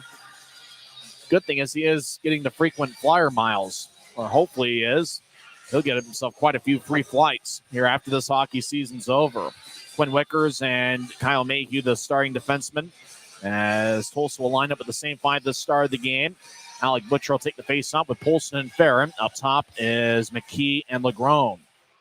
Draw one by Tulsa to start the second period. They throw it towards Wickers, who gathers it neutral ice. He'll back it out for Mayhew. Utah skates from left to right as we see it from high top section 114. Penner dumps it in, and no icing as Grizzlies were able to negate it. Adam Berg with his good speed. McKee fires it towards Cranley, who covers up just to the near side of his net along the near goal line, as Tulsa doesn't officially get credited for a shot, as the puck wouldn't have gone in the back of the net had Cranley not been there, as we get a whistle 22 seconds into the second period. Tulsa keeps the same 3 forwards on the ice, but they change defensemen. Carl Boudria and Jared Hilderman. Draw was going to be in the near circle, and they change, and it's now going to be in the far circle. Butcher will take the draw against Tyler Penner. Grizzlies in the black jerseys with white numbers and professional green trim. As the draw won by Tulsa in their white jerseys with red numbers and navy blue on the sleeves. As Utah moves it towards Berg, who gets the puck. He crosses center ice. Berg back after missing the last handful of games. He'll shovel it in. Boudria collides with Berg as it goes over to Hilderman on the far side. As he moves ahead to neutral ice, pass is incomplete. Polson with great speed negates the icing as he skated over there along with Kyle Mayhew. As Polson, who's normally a blur on the ice, drops it off near side. Righty shot goes wide. Actually, they rolled it along the boards. Right point. Hilderman gets around Berg. He takes a righty shot and is blocked by Penner out in front. Fitz near circle. Centers to Mayhew, who carries it out to center ice. 3-on-3. Mayhew gains the line and fires it off the end boards. As Grizzlies were at the end of their shift. Tulsa moves it ahead. It bounced off the referee. Dylan Fitz skates the right circle. Slap shot. Glove saved by Junka. He holds on, and the play started because Tulsa tried to roll it along the near boards. It bounced off the referee. Fitz got the puck, skated towards the right circle, and fired an old-school slap shot that Julian Junka was able to make the save on. So Fitz now leads the Grizzlies with 3 shots here tonight. He had 2 in the first period. Actually had 1 in the first period. He's now tied for the club lead with 2. As a draw won by the Grizz, Semick rolls it along the boards. Wall couldn't reach it. And now Tulsa moves ahead to Millette, who slides into center ice for Fogue. He gets around Yoon. Fogue gets it right side, gets around Semick. Fogue looking for a centering pass. It bounced off of Campagna. Now Semick loses it. Fogue behind Utah's net, feeds to the far circle. Cutler takes it away. Cutler carries it across center ice with speed. 3-on-3. Right wing pass to Yoon. Yoon enters, look to center it. Puck wobbled to the high slot, and it goes to Carson Fogue, who will tap it off the near boards. Reggie Millette gets it right left side off, but it bounced over his stick. Millette chases after it. He slides it across. Campagna will chip it to the right side wall. Try to feed it to the corner. It bounced off of Campagna, who gets it on the right side. Actually, it bounced off of Messner. Campagna gains the line right side, stops the point, gets the Messner, was cutting towards his right. Now right side, Thomas with a shot that's blocked by a Tulsa stick. As the Oilers move it ahead. Pass connects, breakaway. Yevdokimov takes it. They'll take a shot. Saved by Cranley. As Yevdokimov had a breakaway, Cranley makes a nice pad save. As Gallant carries it in, 1-on-2. Gallant glides towards the corner, drops off for Burke. Will take a lefty shot that goes wide. As the puck goes over to Thomas, who rolls it along. It bounced off of Gallant. We're trying to get it back to Thomas. Reggie Millette cuts it off. Millette feeds it to center ice. Bouncing puck is gathered by Stone, who throws a right wing pass to Burke. Burke does a half circle. Now he enters the zone. Wall pokes it away. Burke will chip it to the high slot. Goes to Mayhew. Walks in. Mayhew gets it poked away. Swing and a misses Burke. As puck goes out to center ice. Wicker shovels it ahead, but it goes over to Wall, who will lift it in as the Oilers make a line change. Cranley throws it to the near side for Mayhew. Still no score. 3 minutes into the second period. As Mayhew gets the puck, both teams have taken one shot here in the second period. Over to Stapley. He gets to Nathan Burke, 2-on-2. Burke at neutral ice. We'll wait for Gallant as Gallant had entered the zone. Gallant exits as Burke will fire it to the left corner. Junka has to go over his stick and towards the near corner as Burke trying to get to Wickers. Tulsa moves it out to center ice as Mayhew moves it ahead. Fans take up a Let's Go Grizzlies chant. Carroll bouncing up a Cutler as the puck goes out of play as it bounced off a Grizzly near their bench. As play stops with 16:37 left in the second. Still no score, very few shots. Tulsa is a team that takes a ton of shots per game. They average 35.8, and they do a pretty good job of limiting shots as well, as they've only allowed 28.9. So the Oilers, on average, have outshot their opponents by 7 per game.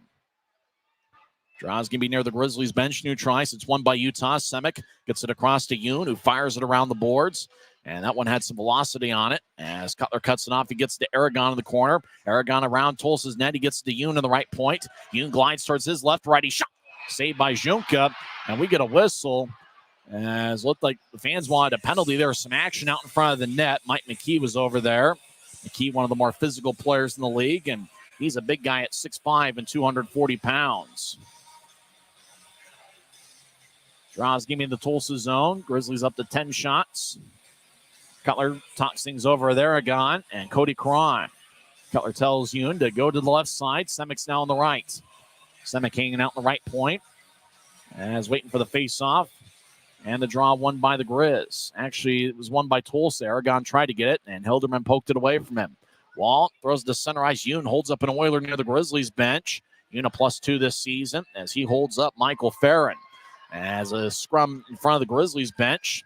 And Utah will brush into the attack zone. Run down by Tyler Polson, who gets it across to Hilderman. Long-range pass. As Tulsa couldn't get it. Butcher at it.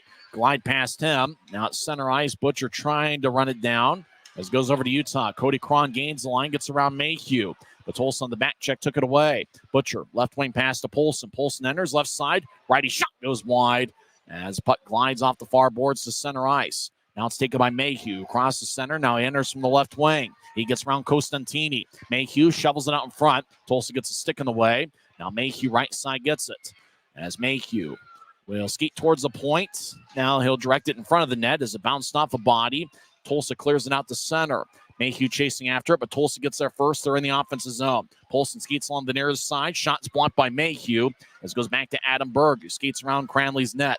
He'll chip it to Fitz, who lifts it high into the air just under the video board.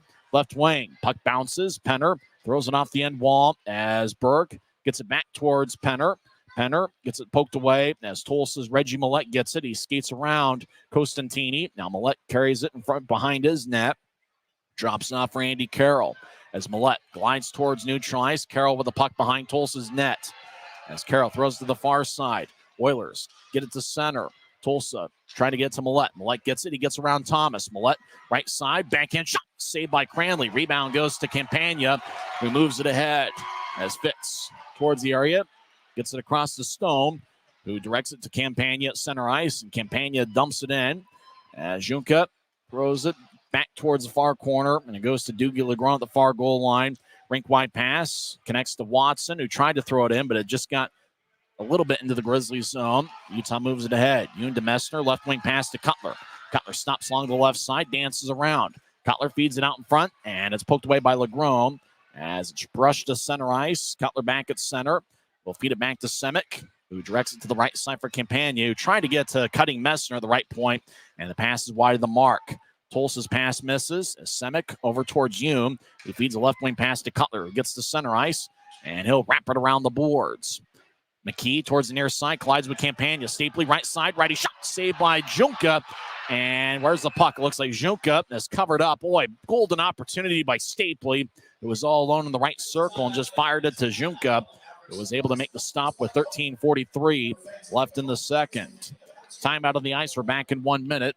No score. Grizzlies have outshot the Oilers 12-9 on the Grizzlies Hockey Network. We keep this love in a photograph.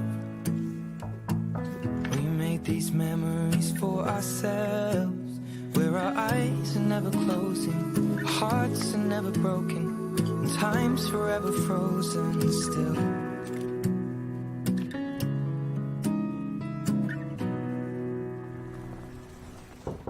So you can keep me inside the pocket of your...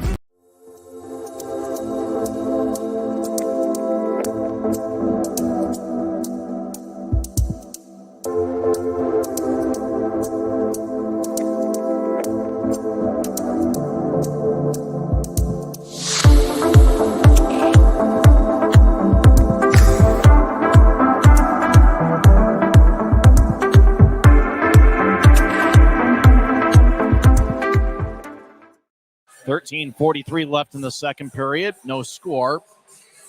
Grizzlies 12 shots at Tulsa's 9. Very few shots on either side. Stapley will take the draw. He's with Burke and Gallant. And up top is Vickers and Mayhew. As the draw won by the Grizz. Gallant over to Mayhew, right point. Mayhew 6 goals this season over to Stapley. Right wing, righty shot. Saved by Junka. Rebound out in front, and Tulsa's covered up as play stops with 13:34 left in the second. So Utah's up to 13 shots on Julian Zunka. We got the start against the Grizzlies. He actually played against them in late December and got a victory or two. Zunka's a big guy, 6'5", 205 pounds from France. Same 5 on the ice for Utah. Tulsa decides to make a change. Still looking for the game's first goal. My pick for the Optum first goal of the game coming in was Dylan Fitz. He's got 2 shots tonight.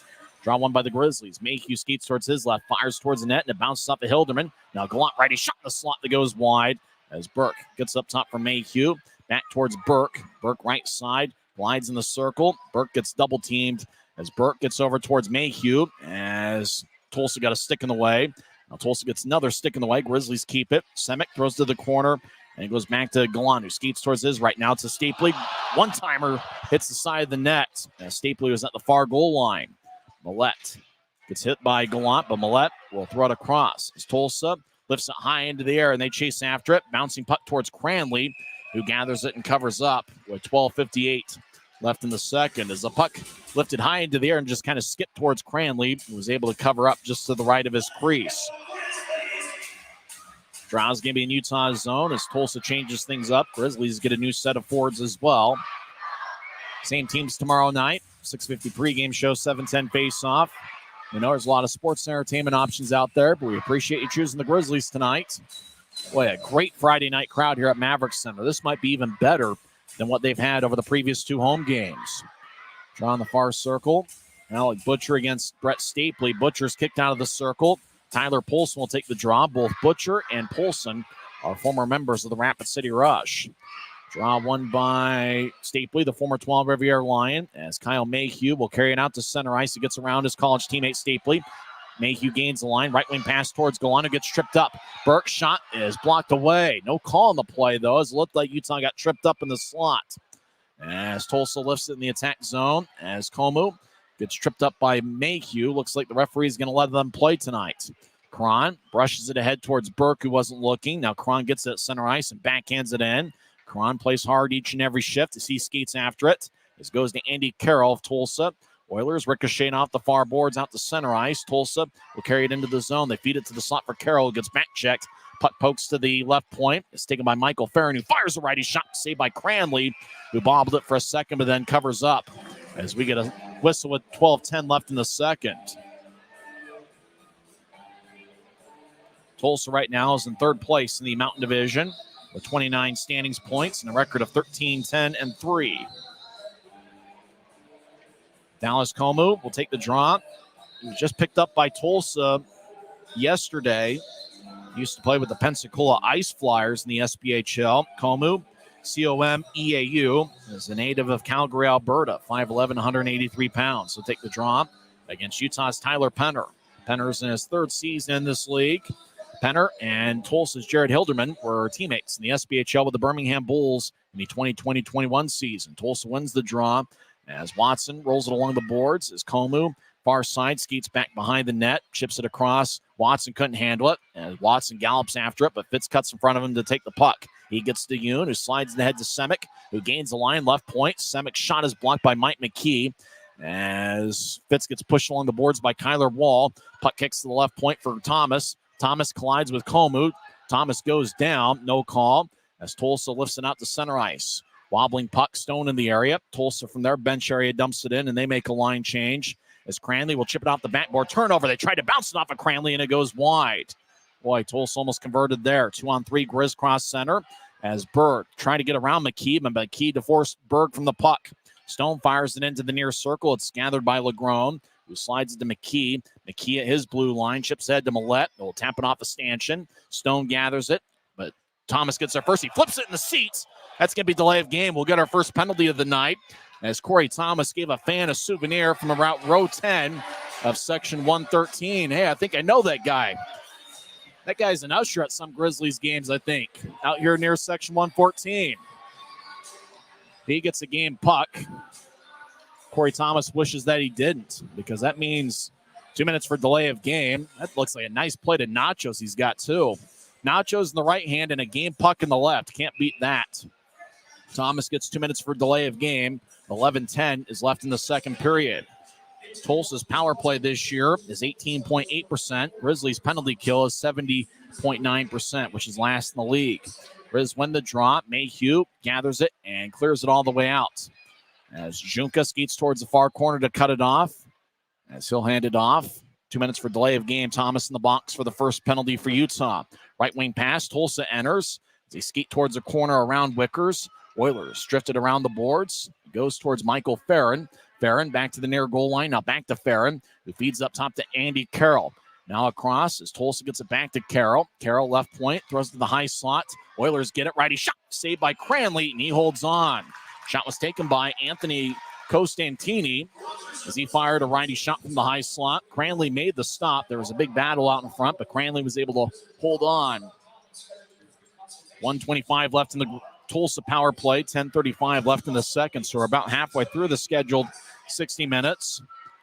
Utah has outshot Tulsa 14-12.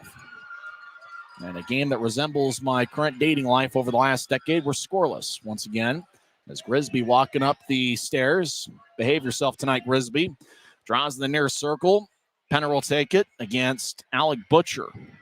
Butcher once again kicked out of the faceoff circle, doing his best Michael Pellick impersonation. As Farron will take the draw. Farron with an A on his sweater, as does Utah's Penner.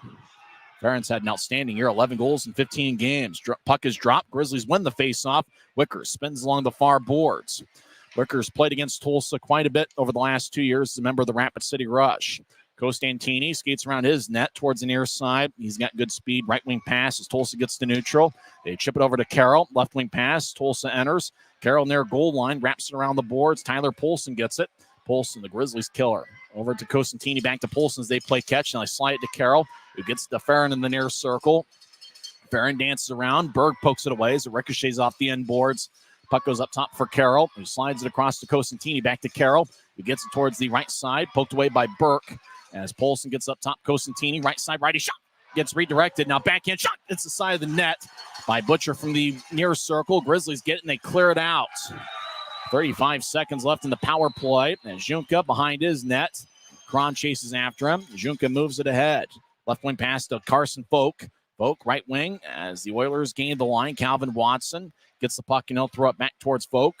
Hit off him. You have Donkamov over there. Vogt along with two Grizzlies. Puck bounces towards Nathan Burke, who gets along the far boards, and he skips it all the way towards Junka, who skates towards the near corner. Junka fans on a pass, but it glides slowly to center ice. Vogt gets around Penner. He enters the zone late in the power play. Vogt now it goes to the left side. Boudreau fakes a shot, throws it towards the far circle as Aragon taps it away. Thomas out of the box. It's a successful penalty kill by the Grizzlies. Tulsa at center ice, drifts it across. Calvin Watson re-enters. He's got Yoon shadowing him. Watson feeds it towards the high slot. You have Donkamov trying to center to bounce off the skate. It goes to the far circle. Grizzlies move it ahead to Fitz. Fitz at the Utah blue line. Slides into Penner across at center ice. Penner fires it in as it ricochets off the ice and skips towards Junka, who covers up as he makes the stop with 8:46 left in the second. Good penalty kill by the Grizzlies. Tulsa did a good job keeping it in the offensive zone for a while, working it around with Costantini and Carroll and company, and Michael Farron.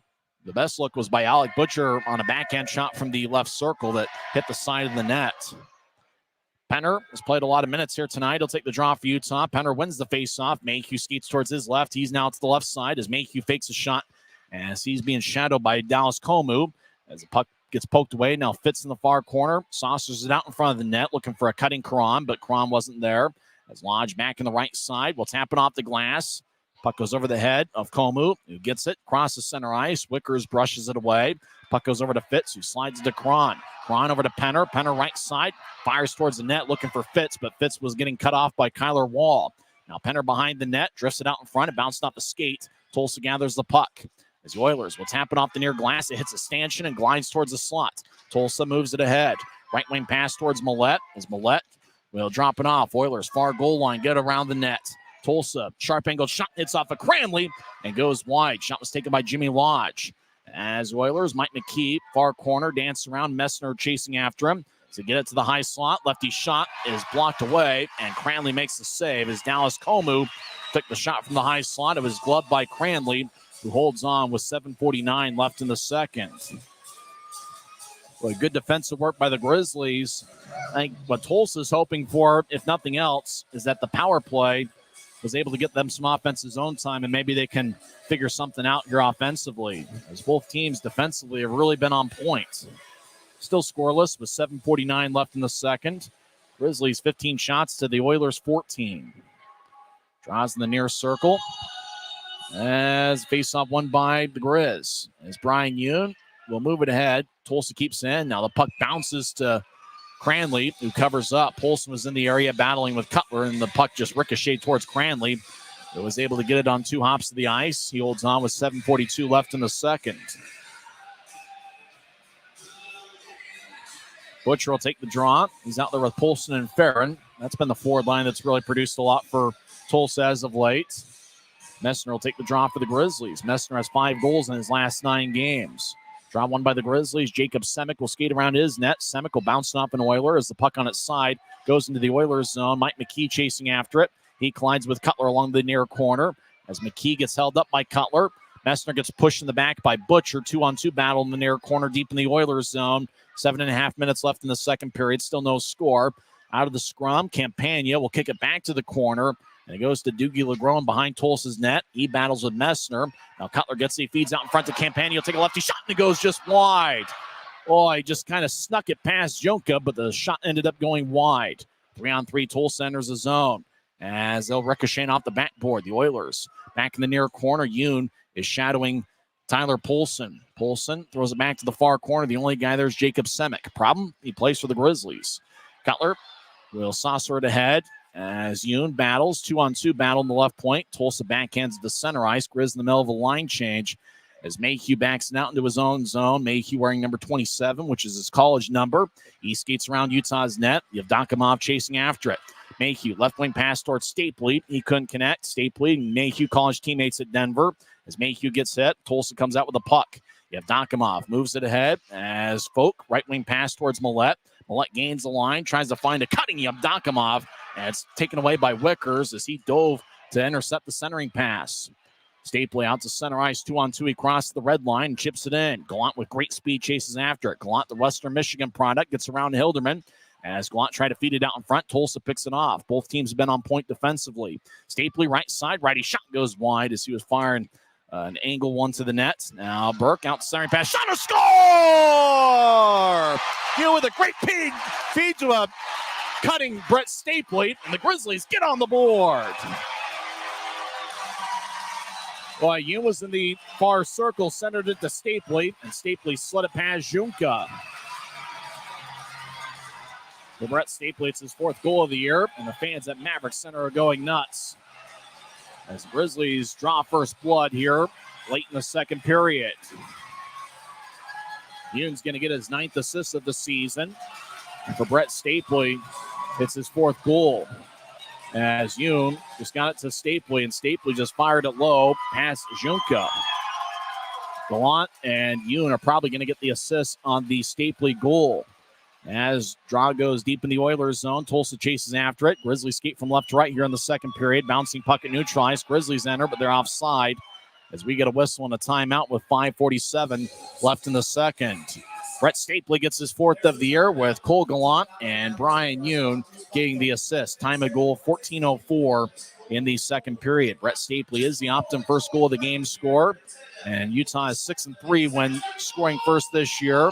And we'll see if the Grizzlies can capitalize and get a victory to end the 6-game losing streak.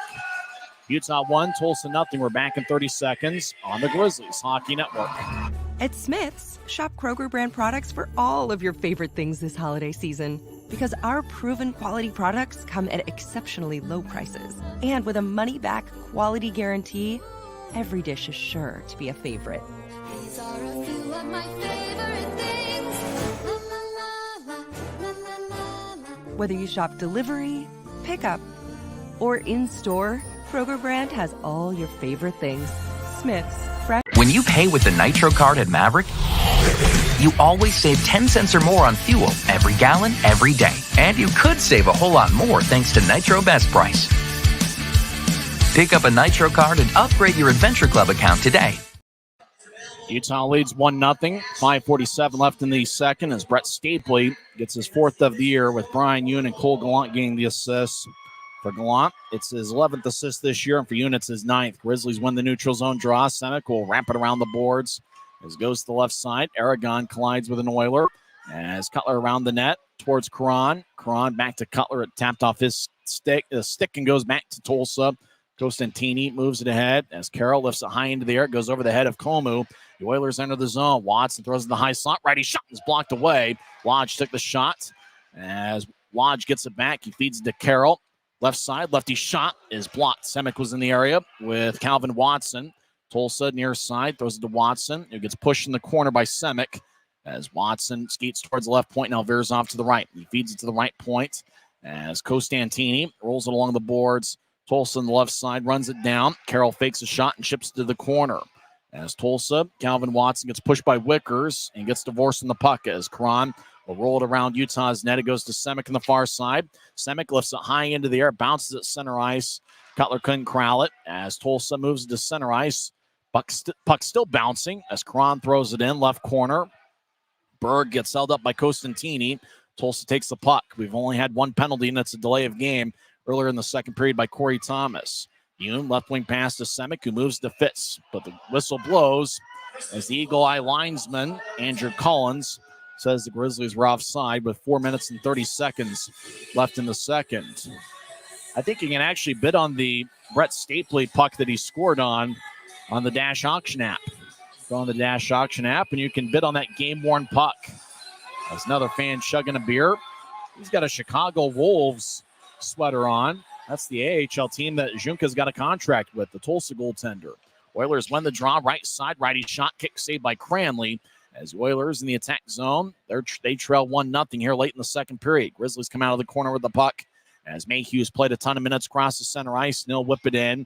As the puck ricochets out the far corner, Junka feeds to the near side. Polson battles with Fitz. As the Oilers backhand at the center ice, Tulsa moves it ahead off the near wing boards, goes back to Utah. As Yoon moves it across to Semick. Semick directs it across to Yoon, back to Semick as they play catch. Semick gets the center ice and tosses to Berg. Berg enters from the left side. He gets hit as Tulsa gathers the puck as they saucer it ahead. Polson gets the bouncing puck. Oilers enter the zone. Polson fires it off the end boards, and it goes towards Wickers, who taps it off the far side. It bounced off an Oiler. Tulsa skates along the far goal line. Tripping's going to be the call as Tulsa is skating in on Cranley, and tripping's going to be the call. Even the Maverik Center crowd can't argue it. As going to the box appears to be Quinn Wickers. Wickers gets 2 minutes for tripping. 3:35 left in the second. It's the Grizzlies 1 and the Tulsa Oilers nothing. It's Tulsa's second power play of the second period. Yeah, it's a classic trip. It's one of those where even the partisan Maverik Center crowd can't argue. So 2 minutes for tripping. 16:25 into the second period. Draw won by the Oilers. Carson Folk feeds it up top, near side for Carroll, who slides it across to Costantini. Now to Folk, who drops off for Carroll. Take a lefty shot. Saved by Cranley. He holds on. As Cranley doing a good job controlling the rebounds here in the second period. Cranley in his third appearance in a Grizzlies uniform. Played in 2 games over in Fort Wayne. Stopping 52 of 60 over that 2-game stretch. Cranley was drafted by the St. Louis Blues in the 6th round in 2020. Oilers win the draw. High slot. Costantini feeds it to the right side for Folk. As the Oilers dance around now to the far goal line. Tulsa skates in. Shot saved by Cranley. He holds on. Good job by Corey Thomas and Brian Hume protecting Cranley and protecting the crease. As Utah will make a change. Let's see if Tulsa does as well. 1:35 left in the Oilers' power play. Looks like Tulsa's going to keep the same 5-man unit on the ice. Watson with Folk taking the draw. Yaroslav Evdokimov on the right wing. Up top is Andy Carroll and Costantini. As a draw won by the Oilers. Costantini right side. Fakes it to Carroll. He danced around the right point. Burke shadowing him. Costantini over to Carroll. Back to Costantini, who's now on the high slide. Takes a righty shot. Saved by Cranley. Rebound goes to the far corner. As Watson chips it around the boards. Goes back to the right side. As the Oilers slide it to Carroll. Costantini gets a high slot. He skates in. Now stops, takes a righty shot, and gets redirected and a score. You have Dokimov redirected the Costantini shot. It's a power play goal for the Oilers. And they've tied it up with 2:46 left in the second. Evdokimov, the native of Russia, gets his 3rd of the year. As Costantini fired towards the net and got redirected by the Russian. Carroll might get an assist on that one as well, which would be his 10th of the season. So Stapley gets Utah on the board. 14:04 in, and Tulsa responds with a power play tally. Oilers 1 for 2 on the power play tonight. Draw is going to be at center ice. Grizzlies skate from left to right here in the second period. There's a draw won by Utah as Campagna skates in, stops in the right point, and fans on a centering feed as McKee gathers it. As he moves to Millette, who's got great speed. Millette gains the line and skates towards his left. Millette now on the left point. Backhands it around the wall. Jimmy Lodge behind his net. Lodge out towards Millette, who couldn't handle it as Millette was cutting towards his right towards the net. LeGrone will bounce off the backboard as Grizzlies get a stick in the way, and the puck rolls towards Cranley, who covers up with 2:21 left in the second. Evdokimov got the goal, 17-14 in, with the assist going to Costantini and number 4. I think it's 14, Andy Carroll. The piece of paper I had number 4 getting an assist. And Tulsa doesn't have a player wearing number 4. Draw's going to be in the far circle. Brett Stapley, Utah's goal scorer, will take it. And Alec Butcher for Tulsa. Butcher, for the 3rd time in the second period, gets kicked out of the face-off circle. Tulsa will do the honors. As the draw won by the Grizz. Jacob Semick, far corner. Will lift it over the head of an Oiler, and it bounces in the Tulsa zone, and it's going to be icing on Utah with 2:13 left in the second. But with the crowd being the size that it is, you can tell they're just waiting to make a lot of noise. And when Stapley scored, boy, they made a ton of noise 14 minutes into the second period. As the Oilers responded with a power play goal scored by Evdokimov, 17-14 in. Draws in the far circle. First of a 3-game set. Same teams tomorrow night. As Butcher will take the draw. he wants clarification from the referees. He's been kicked out of the circle 3 times here in the second period. I think he wants to check to see who drops the stick first and things like that. I think it depends on who the home team is, as I'm pretty sure Butcher thinks that Andrew Collins, the linesman, is messing him up. Draw one by the Grizzlies as Yoon moves it ahead towards Gallant, who crosses center ice. Gallant with great speed. Gallant will wrap it around the boards. Gallant avoided a check of Kyler Wall.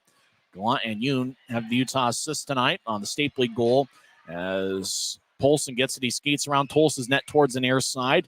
As Polson lifts it high into the air, it's gloved and dropped by Yoon, who slides it across to Burke.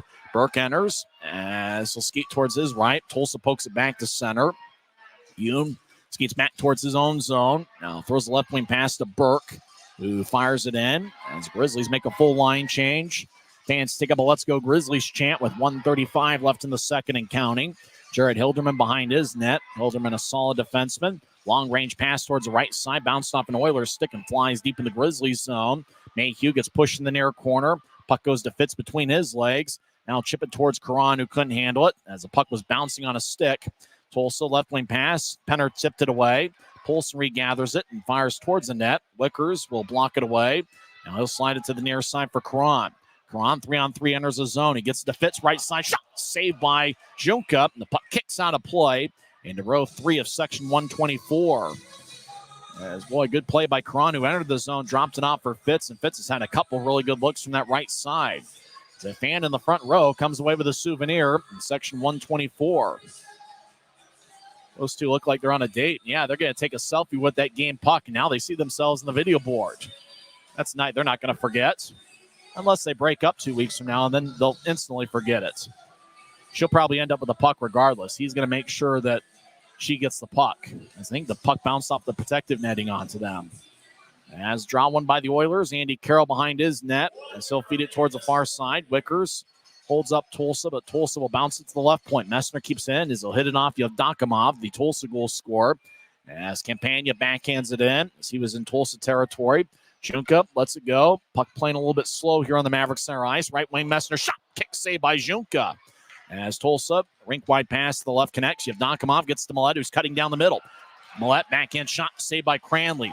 Rebound goes to Calvin Watson, left side, fires it towards the net. And Cranley makes the save as Watson was hoping for a redirection out in front from, I think, Carson Vogt, who's got his jersey folded in the back. Cranley was able to make the stop. It's been a good home debut for Will Cranley, who was saved 19 of 20. Fan with a chugged lemonade. And now he's got a beer he's going to chug. Oh, that second one's always the toughest one. He's really struggling with that second one. Boy, he thought he had it. Now he takes his hat off because that's going to help you chug that beer. Everybody having a good time here at Maverik Center. He couldn't get it chugged before we returned to live action. Utah wins the draw. Yoon over to Semick, who saucers it airborne towards center ice. Fitz will poke it in. Junka will feed it to the far corner. Collision. Karan collided with Junka. Utah fires towards an empty net, and it's blocked away by Doogie Lagrone. Junka gets back to his feet as Grizzlies at their blue line. Semick will throw it across. It bounced off the boards. Penner couldn't get it. Lagrone moves it ahead. 5 seconds left in the period. McKee will feed it across. Fitz has it tap off his stick, and the puck flies out of play into row 2 of section 112. And time runs out here in the second period as a fan comes away with a souvenir. Utah scored first. They are 6-3 when scoring first this year. Brett Stapley got the Grizz on the board, 14:04, and he's the Optum first goal of the game scorer, with Brian Yoon and Cole Gallant getting the assists. And that fan finally was able to finish his chugged beer. 2 chugged beers in the span of a minute for that guy. Hopefully he's not driving home. Tulsa responded with a power play goal, 17-14 in, as Yaroslav Yevdokimov scored his third of the year on a redirection from an Anthony Costantini shot. Costantini got his 9th assist of the year. And Andy Carroll also picked up his 10th assist of the season. When we come back, we'll recap the first 2 periods, go over some scores from around the world of sports, and we'll also talk with Tim Broussard to get his thoughts on what he saw. It was a very interesting second period. What adjustments did both teams make, and what's going to make the difference here in the third period? We're tied at 1 after 2 periods. Stapley has Utah's goal. Yevdokimov has Tulsa's net mind. He has Tulsa's goal. We're back in 2 minutes with the Rio Tinto Kennecott intermission report on the Utah Grizzlies Hockey Network. From commercial to recreational truck accessories, Mountain Land Truck Outfitters has got what you need. Flatbeds, spray and bed liners, lifts and leveling kits, wheels and tires. Mountain Land Truck Outfitters proudly uses a brand you know and trust. And with our experienced, knowledgeable, and friendly staff, your visit here will be informative and enjoyable. Stop into our convenient location in Provo at 265 South 100 West or call 801-225-4637 to get a quote for your fleet or individual truck. Since 1939, America First has helped people start businesses, buy homes and cars, and achieve their financial goals. Today, our top priority is still the financial success of you and your family, which is why we're giving new members $100 when they sign up for a basic savings and checking account, and another $100 when they upgrade to premium checking and enroll in and use direct deposit. So head to AmericaFirst.com today and join the credit union that always puts its members first. Keep this love in a photograph. We made these memories for ourselves, where our eyes are never closing, our hearts are never broken, and time's forever frozen still.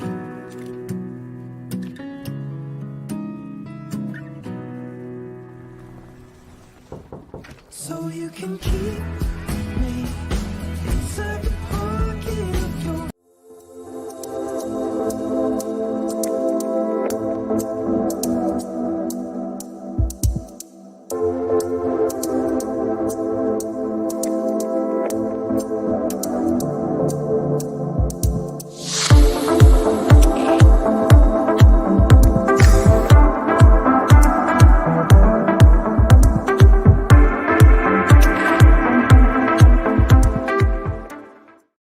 Second intermission here at Maverik Center as we're tied at 1. Brett Stapley got Utah on the board, 14:04, and it was a 5-on-5 goal with Brian Yoon, and Cole Gallant getting the assist. As Yoon got the main assist, he was on the left side, found Stapley cutting towards the net, pass connected, and Stapley went low. He didn't get much on the shot, but somehow was able to sneak by Julian Junka, and that got Utah on the board, 14:04. And then Tulsa got a power play. It was their second of the second period, after Quinn Wickers got a tripping minor, 16:25 in. And the Oilers got the puck in the high slot. About halfway through the power play, Costantini fired towards the net. It got redirected by Yaroslav Yevdokimov. He got his third goal of the year. Yevdokimov has a +4 rating coming into play tonight. And it was a power play goal. Tulsa 1 for 2 on the power play here tonight. Grizzlies have yet to go on the man advantage. So we're tied at 1. Shots have been pretty close to even throughout. Tulsa outshot Utah 13-11 in the second period, as the Oilers have outshot the Grizz 20-19. For Utah, in their 19 shots, Brett Stapley leads the way with 4. Dylan Fitz has 3 shots, all of them coming from the right wing. 2 shots for Adam Berg, Tyler Penner, and Kyle Mayhew. And then 1 shot each for Brian Yoon, Nick Messner, Quinn Wickers, Semick, Campagna, and Cole Gallant. Tulsa's shot count's been pretty balanced. Tulsa's attack all year has been pretty balanced throughout the first 26 games of their season. They're led by Yevdokimov, who's got 3 shots, 2 shots each for Costantini, Calvin Watson, McKee, Michael Farron, and Dallas Komu in his Tulsa debut also has 2 shots. 1 shot for Hilderman, Kyler Wall, Alec Butcher, Andy Carroll, Carson Folk, and Jimmy Lodge, as well as Reggie Millette. So Tulsa, very balanced attack offensively. But I got to say, Will Cranley's hanging in there as he has stopped 19 of 20 so far. And he saw a lot of shots in that second period, and he held himself pretty well. And the only goal he's given up so far is on a redirection, which are really tough for any goaltender, to try to stop, especially right in front of the net like that. So Cranley's held his own. Julian Junka has saved 18 of 19, the native of France. It looks like we got an interesting third period in store. Is this finally the day we get overtime? I don't know. The Grizzlies have not played in overtime yet this season. From what I gather, the Oilers have played in 6 games. Past regulation, they are 3-3 in overtime games this season. Grizzlies are the last team in the league to not play in overtime. So maybe this will be the night that both teams get a standing point. And it'd be interesting to see what the Grizzlies look like in overtime, because it hasn't happened all season. But we'll see what happens here in the third period. As we're tied at 1. A lot of action in the league tonight. I think it's going to be a fun third period. I think it's going to be a fun rest of this series. Now, remember, the Grizzlies are only home for three games in the month of January. They're on the road quite a bit over the next month. So you got to make sure you get your tickets for this weekend. Here Saturday night at 7 o'clock and Sunday afternoon at 3 p.m. We got an outstanding crowd here at Maverik Center. They're still counting it. But my guess is we got somewhere between 6,000 and 7,000. It looks every bit as full as what we've seen over the last 2 home games. Let's go over some scores from around the league. Allen defeats Idaho 6-2. So that's Idaho's 6th regulation loss of the season. Allen gets a 6-2 victory. You know, it's good to see the Stillheads lose, and it always is good to see them fall. But that means that, you know, Allen is the team that Utah is directly battling for a position there in the standings. So I guess it's one of those games you'd rather nobody wins. Easton Brodzinski had 2 goals to lead the Allen attack, as after Idaho took a 1-0 lead 6 minutes into the first period, Allen responded with 6 unanswered. Levi Marilinen stopped 41 of 43. Interesting side note, after Allen scored their 6th goal, David Tendek was pulled, and Marco Costantini ended up replacing him. Now, Costantini is the brother of Anthony Costantini, who picked up that second period assist. He's the one that took the shot that Yevdokimov redirected. Those guys are brothers. And Costantini stopped the last 3 he saw for Idaho in the 6-2 loss. Other action in the league. Most of them have gone final here tonight. Maine over Adirondack 4-0. 2 games ended in 3-2 overtime affairs. Jacksonville defeated Indy, and Toledo toppled Kalamazoo. Worcester shut out Reading 5-0. Also a 3-2 final in overtime. Newfoundland defeated Trois-Rivières. Who knows? Maybe tonight's game could be a 3-2 overtime affair. Atlanta gets a 5-3 victory over Savannah. Also a 3-2 final. This one ended in regulation as Florida defeats Greenville. Norfolk is a 5-2 winner over Fort Wayne. Kansas City defeated Wichita 5-2. And one other game in progress. Second intermission over at the Monument. Rapid City leads Iowa 3-1. The Cotton Bowl's going on right now. Some college football action as Ohio State is playing Missouri. Let's see if we can get a score of that game. Boy, how about this for a barn burner? Early fourth quarter, Missouri leads Ohio State 7-3. Earlier today in the Sun Bowl, Notre Dame toppled Oregon State 40-8. In the Liberty Bowl, Memphis defeated Iowa State 36-26. Of course, Memphis would win that game. It's essentially a home game. In the Gator Bowl, Clemson defeated Kentucky 38-35. NHL action, the Grizzlies NHL affiliate, the Colorado Avalanche, defeat St. Louis 2-1. In overtime, Dallas defeated Chicago 5-4. Islanders over the Capitals 5-1. Devils defeat the Senators 6-2. Red Wings over the Predators 5-4. Panthers topple the Rangers 4-3. And Columbus is a 6-5 overtime winner over Toronto. 2 games in progress. First intermission, Coyotes lead the Ducks 1-0. The Ducks are the NHL affiliate of the Tulsa Oilers. And also after one period, Philadelphia leads Seattle 1-0. When we come back in 30 seconds, we'll talk with Tim Broussard to get his thoughts on what he saw in the second period. It's the Grizzlies 1 and the Oilers 1, and we're live at Maverik Center on the Grizzlies Hockey Network. This isn't just copper. It's our job. It's food on our family's tables. Without it, we couldn't stay in touch. It's what keeps our homes warm and our lights on. It's the power behind the team and a greener, brighter future. This isn't just copper. It's a proud Utah and a strong America. Welcome back to Maverik Center. I'm Tyson Whiting here with Tim Broussard. Utah and Tulsa tied at 1 here after 2 periods. Tim, what stood out to you in the first 2 frames, in particular in the second? We had a lot of stuff sticking out in the first, and here I think it was just playing out of those adjustments and the methodical approach of Tulsa, and then trying to get their shot and their redeflection. That was a setup play. They've been trying to do that all game, whether they were on the power play or not. That's what they were waiting for, is that kind of that can wait, hold, converge, then shoot. and they got what they wanted on that instance. But other than that, Cranley's been doing really, really good in holding his own. The Grizzlies attack, we do good when we pass. The superior interior passing, the tic-tac-toe, and the Stapley goal, we got what we wanted there. We just need more of that. We need more. That was great. Let's do it again, What'd you see from the wingers there in the second period? Say again? What'd you see from the wingers in this second period? The wingers are, especially on Tulsa side, they are in a full go pattern, meaning that they are, when the puck is loose and it's maybe a 50-50, because of the way that the Grizzlies are playing a little bit passive, they are already on a go. If they think it's a 40-60 or a 30% chance, they are on a go. So they are trying to catch their guys on the fly, and that's how they're, the way it looks, that's how they're catching us a little bit flat-footed and a little bit skating, and they're able to consistently get behind us. Whether they get the puck or they complete the puck or not, we're leaving an unaccounted for man cutting towards the middle, and now it's just a matter of timing. Can you get it there in time?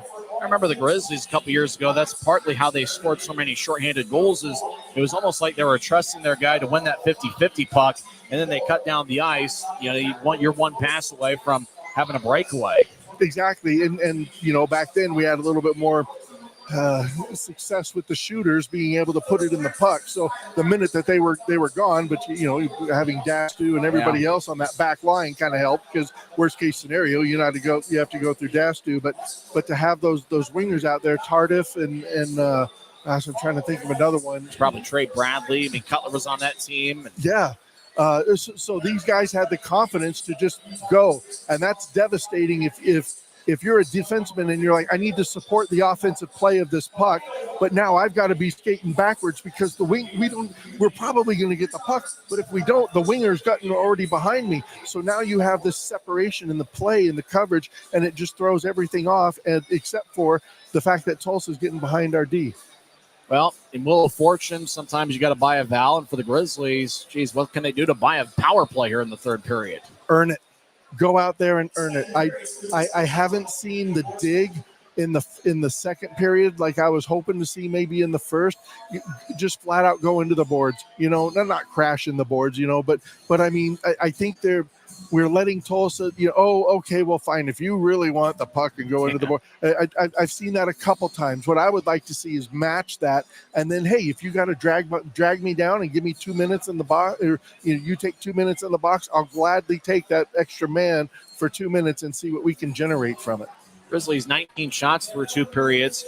10 of them are considered scoring chances. Tulsa in their 20 shots only had 7 scoring chances. So it's not necessarily a great quantity, but it feels like the Grizzlies are getting good quality here, but they are facing a quality goaltender in Julian Junka. Right. Okay, so 2 parts of that. One is, that Tulsa, the way that their shot count is, any lane they see open, they're going to take. Yeah. And then the way that they have their, wait, hold, converge, then shoot, they're going to wait for that passive. So the lane is open, and they're hoping their guy's going to get there, or their wingers are going to converge in behind. Worst case scenario, Junka's holding the fort down in the back. You know what? He's totally keeping his end of the bargain, and I don't know, his rebound control seems a little bit off, like ones that you would think that he's going to swallow up. He doesn't. But holy cow, with his tall leg, as tall as he is with his legs, and he does a kick save, it's like a sweeping motion from the Zamboni that just kicks it out to the kicks side. off his pads in the corner in a hurry. Right. So, the who's ever in front, and this is where we have the benefit of having Fitz in front. He only had 1 shot that whole period, so 3 for the game so far. I'm hoping to see more from that, from either Fitz or somebody who's in that positional role to fill in there. I know Stapley has 4. Maybe he's the guy who steps in and does that. I don't know, because they'll rotate in and out. I'm not sure, but that's what we're going to need, at least to have that level of success going forward. What do you think's going to make the difference here tonight? You know what? Why not stay with the D? I still have Mayhew on the list. I think the transitional play between our defense setting up our wingers to get in the offense and set up a little bit more time of possession We saw time of possession in the offensive zone. We saw what we could do in a hurry at the 2.5-minute mark of the first when we generated, 5-6 shots in a period of, 10, 15, 20 seconds and tested Junker to his limit. I think we need more of that. We need a little bit more methodical approach to how we're going to pass and have purposeful passing once we gain the offensive zone, and then keep it there. Keep the pressure on and don't let them do these quick line changes and let them off the hook. We haven't seen overtime yet this year. Is tonight the night we see an OT? I don't want to see OT. I want to see it just win it outright. It's a divisional foe. If we deny them a point, later on in the season, a point earned is, a point saved is a goal saved is a goal earned, right? Yeah. So a point saved is a point earned. You'd rather just take the win and not have to deal with overtime. Take the win, guys, and just do it in regulation and get it done. And the nice thing is, you're not down. You're going into the third. They only scored one, so they already owe me one, right? Yeah. So let's, and I think it's going to take 3 goals to win the game, whoever's going to get it. So I would like to see us go out and take that, just get these 2 goals right off the table, and then us go into that, because we know that Tulsa's very effective at that Tulsa grind, and they can grind out 5, 6, 7 minutes of clock time. We don't want to go behind and have them get into that part of their game plan. Thanks for the time. We'll talk to you during the post-game report. Hey, sounds good, Tyson. That's Tim Broussard. When we come back, we'll have third period action as the Grizzlies and Oilers are tied at 1 on the Grizzlies Hockey Network. Since 1939, America First has helped people start businesses, buy homes and cars, and achieve their financial goals. Today, our top priority is still the financial success of you and your family, which is why we're giving new members $100 when they sign up for a basic savings and checking account, and another $100 when they upgrade to premium checking and enroll in and use direct deposit. So head to AmericaFirst.com today and join the credit union that always puts its members first.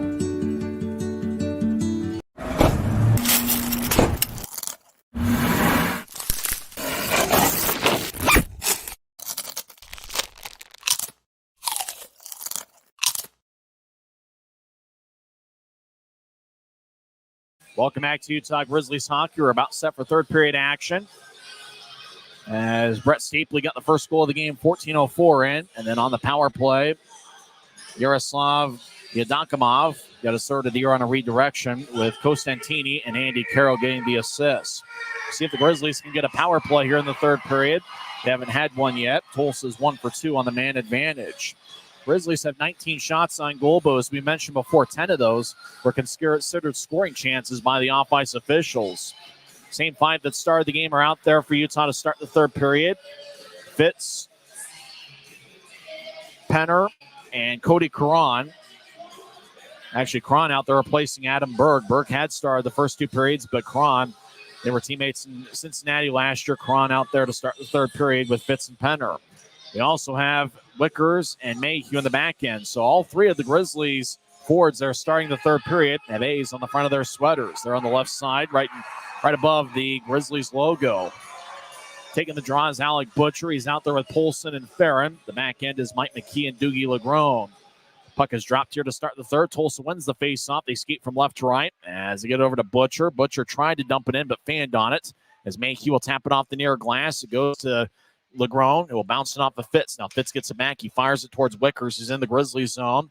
Wickers moves ahead to center ice for Cron. Cron listed to Penner. Bounced off of Penner's stick and goes towards Butcher. Butcher slides to center ice. Cron takes it. Cron dumps it to the corner and chases after it. Fitz in the area as well with McKee. Fitz pushes McKee along the boards. Tulsa skates around their net from left to right as the Oilers get to center ice. Right wing pass to Legrone. As Mayhew brushed it away, Legrone gets it back. He fires a shot that goes wide. Legrone got blasted by Mayhew right after he took the shot. Fitz gains center ice and dumps it in. Grizzlies make their first line change of the period. Caron with a big-time hit, and he's going to fight. Jared Hilderman and Cody Caron are going to drop the gloves. No, Hilderman escapes. And now play stopped with 19:06 left in the third. Caron delivered a big hit on Jared Hilderman. It looked like they were going to drop the gloves. Then Hilderman tried to break free of Caron. Both guys are going to the penalty box. Is either team going to get a power play out of this? Caron gets 2 minutes on the scoreboard. Let's see. Well, 2 minutes also on Hilderman. As they show the replay, Caron blasted Hilderman. And looked like one of the guys lost their stick. Then Hilderman put Karan in a bear hug. Karan was the one that lost his stick, and then Hilderman tried to break free of him. So we're going to skate 4-on-4 for 2 minutes. Grizzlies have scored 2 4-on-4 goals this year. They've yet to allow one. And obviously with a couple bodies off the ice, that should open up the ice a little bit more, and it's possible we could see a goal. Stapley will take the drives out there with Burke, Semick, and Brian Yoon. Yoon's been outstanding tonight. Riz win the draw as Yoon chases after it. Matching roughing Miners, 54 seconds into the third period. As Yoon crosses center ice down the middle. Now he gains the line. Tulsa chips it towards Zunka. As Yoon chases after, he feeds it towards middle. Stapley gets it right. He shot. Saved by Zunka. He holds on with 18:48 left in the third. Stapley had a pretty good look down the middle and just fired a righty shot. But Julian Zunka, and that's the way I think the Tulsa broadcaster Zach Reynolds said it. Unfortunately, Reynolds is not here. He's back in Tulsa. As I think that's how you say the goaltender's name. Tulsa does have a few tricky names that don't sound the way it looks. Draws give me the near circle. Stapley will take it against Alec Butcher. As fans take up a Let's Go Grizzlies chant here in section 114. There's a draw won by the Oilers. They skate from left to right as Mike McKee will skate around his net. He's now to the far side. McKee with the long strides at 6'5". Will move it out to the left side. It goes to Butcher. Butcher enters the zone. Left point shot to score. Alec Butcher fired it over the left shoulder of Will Cranley. And it's a 4-on-4 goal for Tulsa. And they've taken a 2-1 lead with 18:33 left in the third. Butcher is the third Oiler to score in double digits this season. He now has 10. Butcher just fired it past Cranley. Just a crafty-looking shot. Jacob Semick was in front of Butcher, and it was a blast from Alec Butcher's stick to the back of the net. Mike McKee is going to get an assist. That will be his 6th of the year. As now we get a whistle. We get an unsportsmanlike conduct penalty, and it's going to be on the Oilers. Mike McKee goes to the box. He yells at the referee. Boy, McKee must have been talking smack just at the wrong time. So it's going to be a 4-on-3 power play for the Grizzlies for 1:27.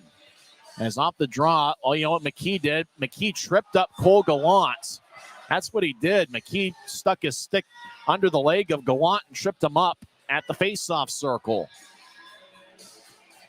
So that's a penalty on Mike McKee for 2 minutes. So Utah's going to get a 4-on-3 power play for 1:27.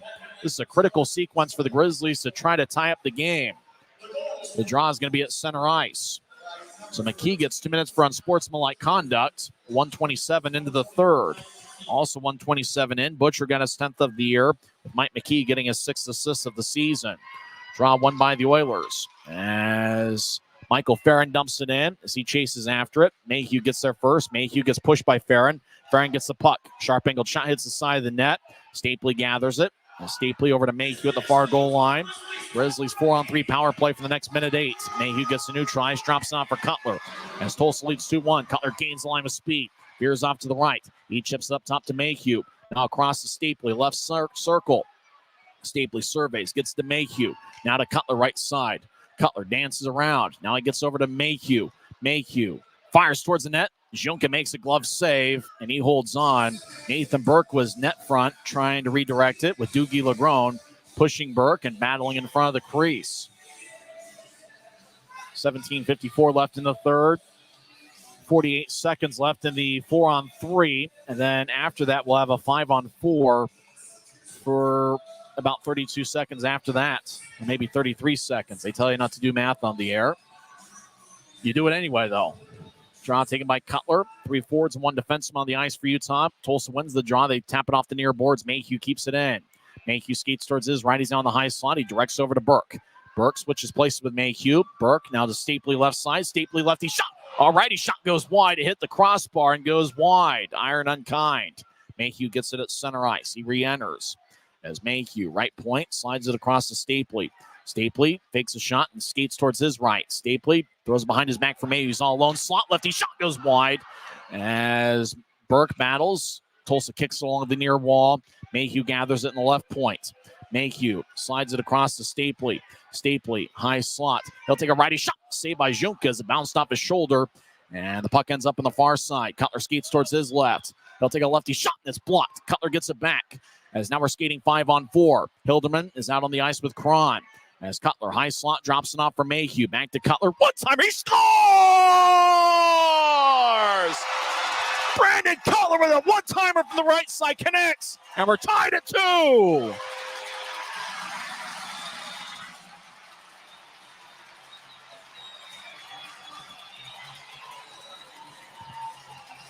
What a shot by Brandon Cutler. As both teams have a power play goal tonight, and the Grizzlies have tied it up.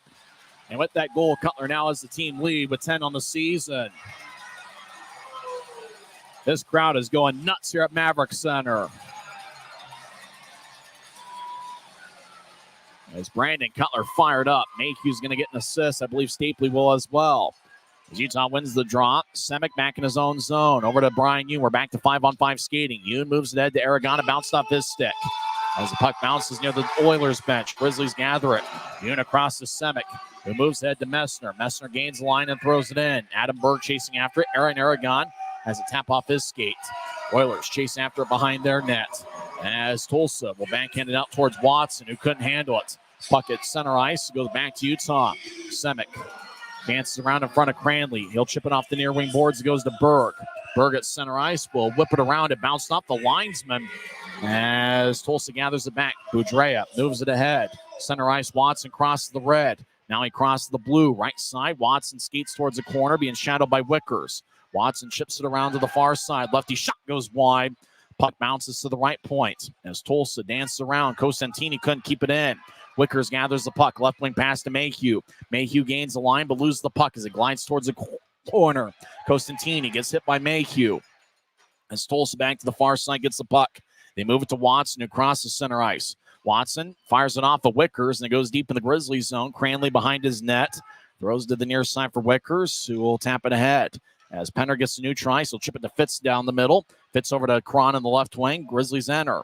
Back towards Fitz, who tried to drop it off for Cron, but Cron was cutting too far in front of the net. 2-on-2. Millette feeds it to the left side. Oilers gather it. Left wing shot saved by Cranley. Rebound out in front.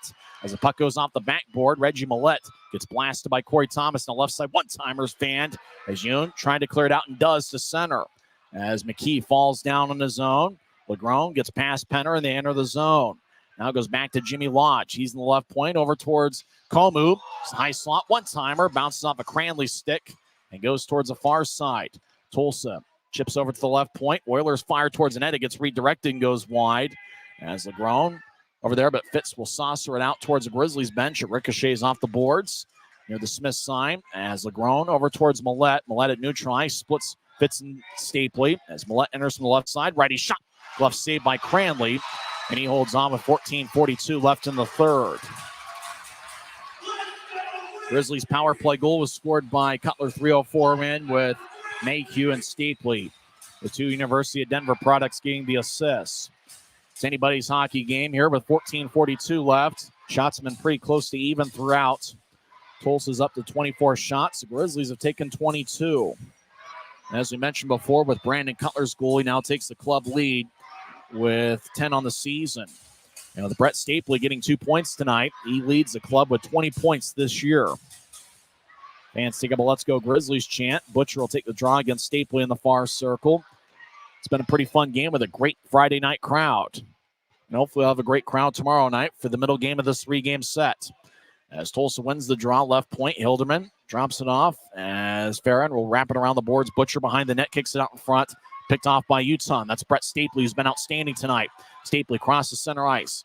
Feeds it to the right for Burke. Make that Gallant. Gallant tried to chip it to the corner. Hilderman took it away from him. 2-on-2 battle in the far corner. As Burke pushes Legrone. Puck slides towards the near side. Semick gets he fires towards the net. It goes wide.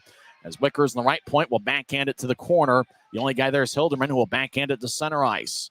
Puck tipped ahead. As it's at neutral ice, Tulsa gathers it. As they move it ahead towards Farron. Right wing, righty shot goes wide. As Messner will backhand it to center ice. Boudrea fires it back in. As the Grizzlies change up defensemen.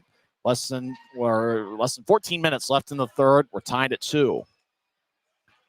As Mayhew back behind his net. Both teams already have one goal here in the third. Mayhew throws to Yoon, far side. Yoon will direct it to Cutler, who gets to the left wing. Cutler crosses center ice. He'll chip it in. Cutler gets around Costantini. As Boudreau throws to the far side, as Yevdokimov will bouncing off the Yoon. Puck in the far corner. Now far goal line. Shot is blocked. That was taken by Cutler. Blocked by Folk. As Cutler gets pushed by Folk behind Tulsa's net. As the puck goes to the far side, Yevdokimov clears it out to center. Yoon moves it ahead to Campagna, who slides to Mayhew. Mayhew gains the line. Skates towards the left side. Drops off for Cutler. Cutler fires it wide as it ricochets off the end boards. Campagna, far side, will chip it around. Messner chases after it, but goes to Cutler. Cutler battles with two Oilers. Now rolls back towards Messner. 2-on-2 battle. The puck is brushed out towards Tulsa. Costantini, left wing pass connects. Now Tulsa to center. So bouncing off of Mayhew and enter. Carson Folk, left side, will zip it across. It goes out of the zone. Legrone gets it, and he'll throw it across to McKee. Grizzlies sneaking a line change. McKee gets held up by Berg as McKee was trying to gain the line. Grizzlies get the puck back as Jordan Stone, left side, crosses center ice, and they'll tap it in. Berg chases after it. As McKee gathers it, McKee will bounce it off of Grizz. Utah gets it. Aragon throws it towards Wickers. Wickers gathers the puck. Now Gallant left side shot. Saved by Junka. As Gallant gets held up by McKee. McKee pushes down Gallant. No call. Millette gallops after it, and he'll move it out to center. 2-on-2. Tulsa crosses center. Taken by Komu. Komu skates along the right side and overskates the puck. Good defensive play by Jordan Stone. As puck goes back to Quinn Wickers, who will move it out to the left side for Aragon. Aragon crosses center, and he fires it towards Junka. Junka stops it and gets to Kyler Wall to keep play moving. And even 12 minutes and counting left in the third. We're tied at 2. Shots are pretty close to even. Tulsa 24 to Utah's 23. Oilers, long-range pass out the center. Tyler Polson feeds to the high slot, but it goes to Semick as the Grizzlies get it back. As Cron has a bounce off his stick. As Tulsa, Tyler Polson, right wing, takes a righty shot and fanned on it. He looks at his stick as if it let him down. Polson near a corner gets pushed by Semick. Polson keeps his feet. He feeds it to the far side. Tulsa bobbles the puck. Fitz gathers it. He'll cross center ice. He'll enter the zone. He'll lift it in as it bounces off the ice, and Junka gathers it on one hop of the ice like a baseball shortstop, and he holds on with 11:27 left in the third. It's the Oilers 2 and the Grizzlies 2. We're back in 1 minute with 11:27 left in the third period on the Grizzlies Hockey Network. At Smith's, shop Kroger brand products for all of your favorite things this holiday season. Because our proven quality products come at exceptionally low prices. And with a money-back quality guarantee, every dish is sure to be a favorite. These are a few of my favorite things. La la la la, la la la la. Whether you shop delivery, pickup, or in-store, Kroger brand has all your favorite things. Smith's, fresh for everyone. This isn't just copper. It's our job. It's food on our family's tables. Without it, we couldn't stay in touch. It's what keeps our homes warm. And our lights on. It's the power behind the team. And a greener, brighter future. This isn't just copper. It's a proud Utah and a strong America. Things are heating up here at Maverik Center. First of a 3-game baseball-style weekend series. 11:27 left in the third. Tulsa and Utah are tied at 2. Brett Stapley has 1 goal and 1 assist. Brandon Cutler got his 10th goal of the year on the power play, 3:04 in. Earlier in the third period, it was Alec Butcher scoring from the left circle for his 10th of the year, with Mike McKee getting the assist. Offensive zone draw for the Grizz. They win it. As Wickers over to Stapley as it glides off his stick. Nathan Burke, left side shot, is blocked by Costantini, who picked up a third period assist. Tulsa will move a long-range pass out ahead to the Grizzlies bench, and Farron gets taken away. Good job by Quinn Wickers, who's played a good game. Burke back at his blue line, drops off for Wickers, who will feed a left wing pass to Mayhew as it tapped off his stick. It goes deep in the Oilers zone. Junka cuts it off and gets to Andy Carroll. Carroll around his net. He's got 1 assist tonight. Carroll with an AHL contract with the San Diego Ghouls. Now he skates around Tulsa's net again. He'll fire a long-range pass. It bounced off an Oilers stick out at center ice. It goes to Wickers. It moves to Cutler, who taps it in. Messner chases after it. He collides with Costantini. Both guys wear number 10. As puck glides on the far side, keeping it in his Hume. He'll direct it across to Thomas. Left side shot goes wide as it redirected off a Messner stick. Now Hume right wing shot. It's kicked away. Messner gets tripped up. Cutler rolls along the far boards. Yoon trying to keep it in, but it squirts out to center ice. Yoon across to Thomas, near side. Thomas will fire it in as 2 of the 3 officials had to get out of the way. Tulsa around Junka's net towards the near side as Hilderman with good speed crosses center. Hilderman gets around Thomas. Now the puck gets to the left side. Grizzlies poke it back to center. As Tulsa with good team speed will roll it along the boards as Thomas collides with Yevdokimov. As Campagna moves a blue line to blue line pass. It's run down by Boudreau, who feeds it across. Legron back to Boudreau, wearing number 16. He'll get to center ice and move it ahead as it goes off the stick of Yevdokimov. Deep in the Grizzlies zone, Messner and Mayhew will move it ahead as Cron has it tap off an Oiler, and that's Calvin Watson who keeps it in. Watson left circle gets back checked. Mayhew takes the puck. They'll move it to Cron, who crosses center ice. Cron gains the line, skates down the middle. Left wing pass to Penner. Will take a righty shot. It's blocked by Legron's stick. As Semick, right corner, fires towards the net. McKee blocks it. Semick gets pushed in the back by McKee. No call. McKee, one of the stronger players in the league. Cron double teamed in the far corner. Tulsa comes out with a puck. McKee slides it ahead as the Oilers get to center ice and they ricochet it across. Taking it's Mayhew. He enters from the left side. He's along the near wing boards. He'll take a lefty shot. Glove saved by Junka. He holds on with 9:02 left in the third. It's the Grizzlies 2, the Oilers 2, and what's been a very entertaining hockey game. Attendance tonight, 7,681. 76-81. So that's the third straight game where the Grizzlies have had more than 6,700.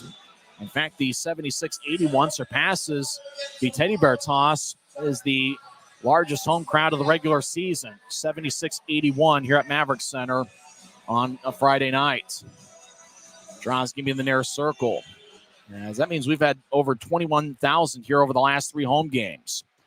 As Tulsa gathers the puck, they'll move it to Millette. Drops it back off for Dallas Comu. Comu gets side-checked by Berg. And Berg hits Comu and loses the puck as Yoon gathers it deep in the Grizzlies zone. Near wing pass to Wickers.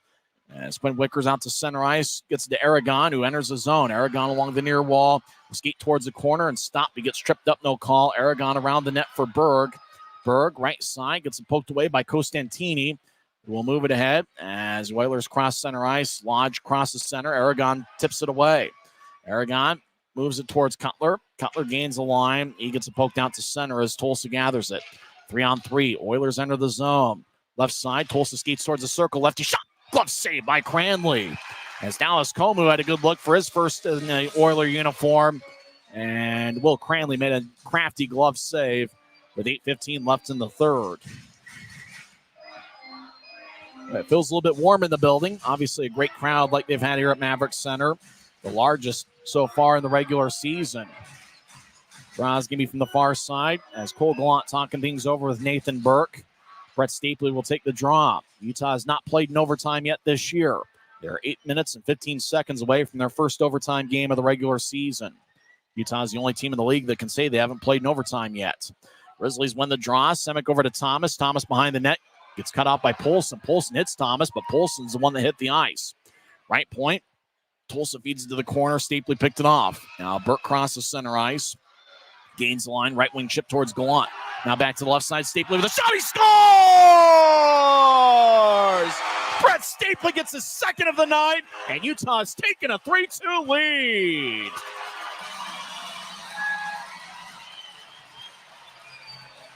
Boy, have a night, Brett Stapley. As the puck just ended up ricocheting towards him. He was all alone on the left side. He went high on Junka and fired it past the goal line. Boy, no doubt who the number 1 star is going to be if Utah wins tonight. As that was a great pass. It wasn't really ricocheted towards him. It was a great pass on the right side. It was Semick that fed it to Stapley. Semick's going to get an assist and a great pass to Brett Stapley. Utah leads 3-2. As the Grizzlies score 2 goals here in the third period unanswered. Tulsa skates in. Semick pokes it away. Make that Mayhew as Tulsa collides. Mayhew with a big hit. As Messner gets to center ice. He throws it in.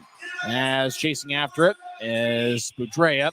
He collides with Brandon Cutler as the Grizzlies looking to end their 6-game losing streak. Messner will tap it off the glass, and it goes out of play off the protective netting. Play stops with 7:28 left in the third. Semick got the main assist. He was in the right circle and fed it across the Stapley. Semick gets an assist, and as does Cole Gallant. Gallant gets his second assist of the game. And It's his 12th of the year.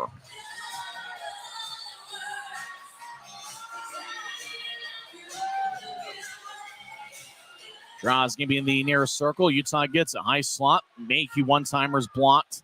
As Kalmu moves ahead, Mayhew has a tap off his stick. It goes deep in the Grizzlies zone. Reggie Millette skates around Wickers. Wickers pushes Millette along the near wall. As 2-on-2 battle. Lodge battles with Mayhew. As Tulsa high slot. And it goes back to Millette. Millette as it exits the zone. As Tulsa will reset. Millette left wing pass to McKee, who enters. McKee skates towards the corner, far side. Now McKee around the net, gets pushed by Mayhew. McKee now to the right side, keeps the puck. Mayhew loses his stick. So McKee will skate back towards the right circle, chip it across as Utah gets a stick in the way. Now left side, they get it up top to Legrone. Legrone high slot, righty shot is blocked away. It might have been blocked by a teammate. Legrone right side gets the Millette. It goes between his legs. And the puck goes into the Oilers zone. Tulsa plays in their own end. As there's 6.5 minutes left in the third. Polson crosses center ice. He skates into the right. Polson gets around Semick. He's now behind the net. Semick took it away from Polson. Semick's been outstanding tonight. Now the puck to the far side. Turnover. Shot is blocked by Semick. And it goes out to center ice. Tulsa gets it back. Oilers directed across to Hilderman. Hilderman enters from the near side as he'll skate towards the corner. Ice centers it out in front. It tapped off the stick of Cody Cron.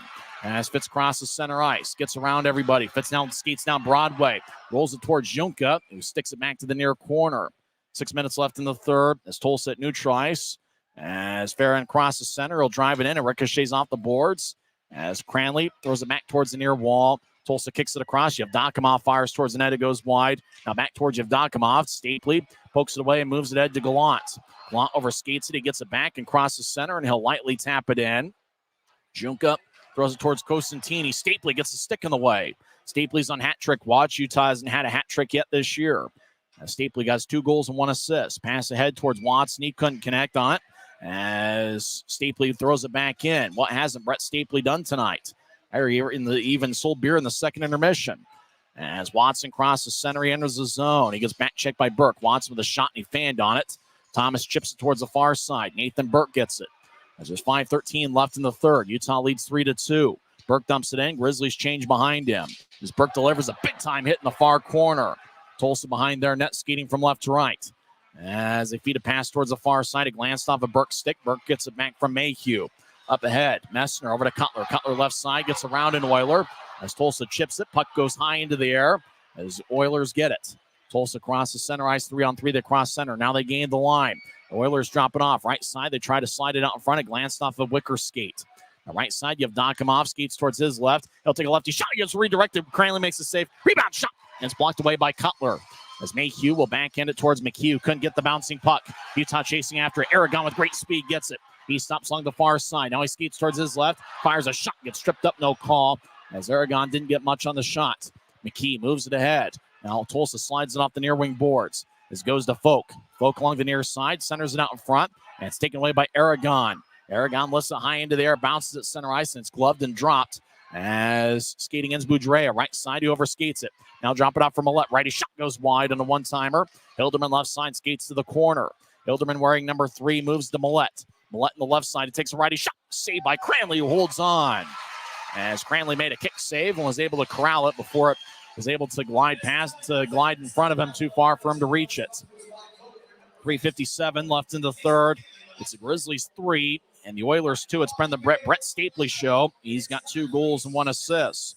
We'll come back in 1 minute and find out how this one ends as Utah leads 3-2 on the Grizzlies Hockey Network. From commercial to recreational truck accessories, Mountain Land Truck Outfitters has got what you need.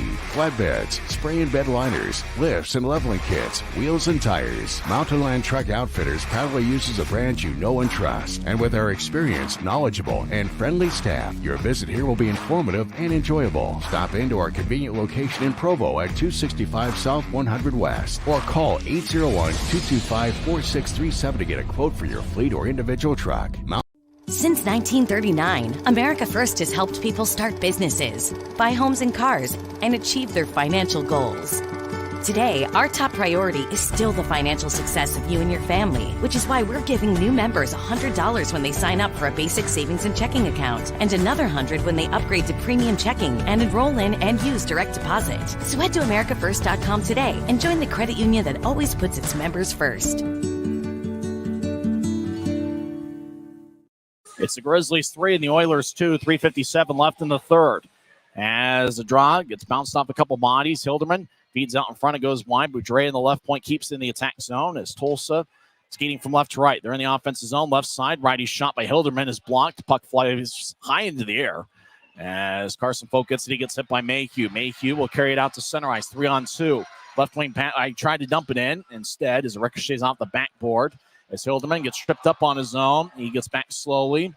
As the Oilers, Boudreau backhands it to Calvin Watson near side. Watson crosses center ice, 2-on-3. He gets around Utah, but the Grizz with a big-time hit as the Oilers were entering the attack zone. As Watson slashes Kyle Mayhew. As the puck lifts in. As Messner chasing after it deep in the Oilers zone, he gets in the corner. He gets to Cutler. Cutler back in the right point. He'll feed it towards the middle for Campagna. It glanced off his skate. Campagna gallops after it and rolls it around for Messner in the right corner. Messner chips up top from Yoon. Yoon across to Semick. Semick in the left point. Will feed it around the wall behind Tulsa's net, cut off by Costantini. Less than 3 minutes left in the third.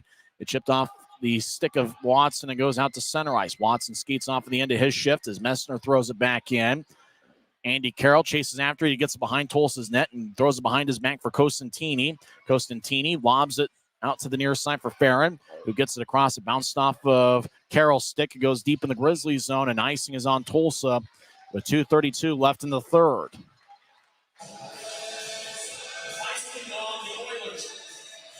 Same teams tomorrow night. 6:50 pregame show, 7:10 face-off. With 2:32 left, we're probably a minute, maybe a minute and a half away from Junka coming off for an extra attacker. The deciding goal scored by Brett Stapley, 12:05 in, with Semick and Gallant getting the assists. Semick 2 goals and 1 assist. He's probably going to be the number one star of the night, regardless of who wins. As the draw won by the Grizz. Fitz gets up top for Yoon. Back to Fitz, far side. Fitz fanned on centering it, and he'll just chip it off the end wall as Cron battles with Carroll. Now Penner back around the wall. Fitz reaches and gets it in the right point. As Fitz back around, Penner chips it behind his back for Cron. Cron back towards Penner. Tulsa gets a stick in the way. As puck rolls back towards the far side, Andy Carroll gathers it. He'll slide it ahead. Fitz picks it off. As Fitz right side, gets to Cron. Cron left side, righty shot goes wide. Puck goes to Mayhew at center ice. 2 minutes left in the third. As Tulsa gathers the puck, Junka's still in there. As the Oilers direct it out to the far side, both teams make a change. As the Oilers enter neutral ice methodically. Now they cross center. Carson Folk will wrap it around the wall. Cranley stays in net as it goes to the near side. Wickers chips it ahead to Fitz. As Fitz dumps it in, he'll come off the ice after a shift. Minute and a half left in the third. Oilers cross center. Tulsa gains a line. Folk gets it poked away by Burke. Stapley moves it ahead. As Gallant dumps it in, Junka's still in there. 1:27 left in the third. Oilers move it ahead. They get to neutral ice. Right wing pass to Watson. He crosses center. He fires it to the left corner. As Junka will skate off. As behind the net, Tulsa will chip it towards the right side. 6-on-5, Tulsa's net's empty. Puck goes back at the Tulsa blue line. Grizzlies change up. As the Oilers gather across the line, Carroll skates down the middle. Lefty shot. Goes high over the protective netting and deep into section 120 as play stops with 1 minute and 6 seconds left in the third. Rob Murray talking it over with his assistant as to whether to use his one timeout.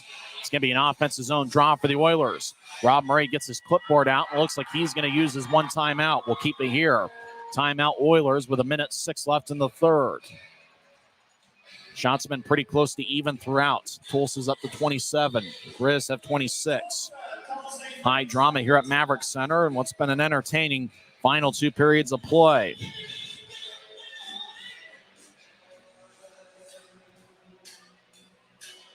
Grizzlies need a victory to end the 6-game losing streak.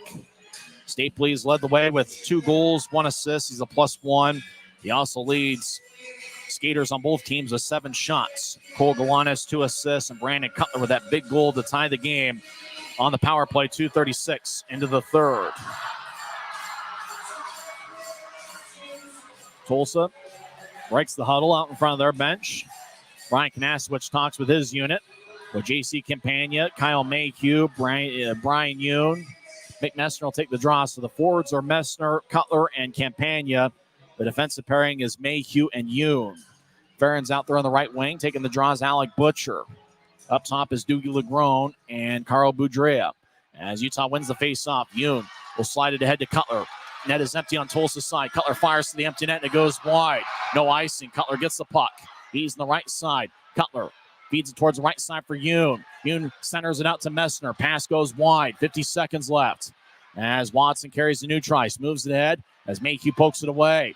Messner feeds it to the corner. He gets blasted. No call. Cutler throws the new trice. It's taken by Michael Farron. Farron for Tulsa gets the center ice and chip it off the far boards. 33 seconds left. Yoon will throw it ahead. It bounced off an Oiler. Taking it's Brandon Cutler. Right side fires the empty net. And he scores! And there's babies in the refrigerator as Utah is taking a 4-2 lead. Stapley with 2 goals. Now Brandon Cutler gets his second of the game. As it's going to be a victory for Ryan Kanasowicz's crew as the big crowd of over 7,600 go crazy here at Maverik Center. Bouncing puck on the right side. Cutler corralled it. He was looking for someone to throw it to, but Cutler called his own number and scored his 11th of the year. They say no goal. They have waved off the goal. Why? The referee went to the scores table and waved off the goal. The Grizzlies bench can't believe it. No goal on the play. It's still 3-2. Kanasowicz, he looks puzzled. Now the referee's going back towards the scores table. They have waved off the Brandon Cutler goal. 27.5 seconds left in the third. A lot of fans headed for the exits, believing that Cutler had scored to make it 4-2. We're not sure why the goal got disallowed. He is talking with one of the off-ice officials, the referee is. Fans are giving the referee his report card, and it doesn't appear to be a passing grade. Draw's going to be at center ice. 30.5 seconds are left in the third. The puck went briefly out of play, and so no goal. 30.5 seconds left. Draw's going to be at center ice.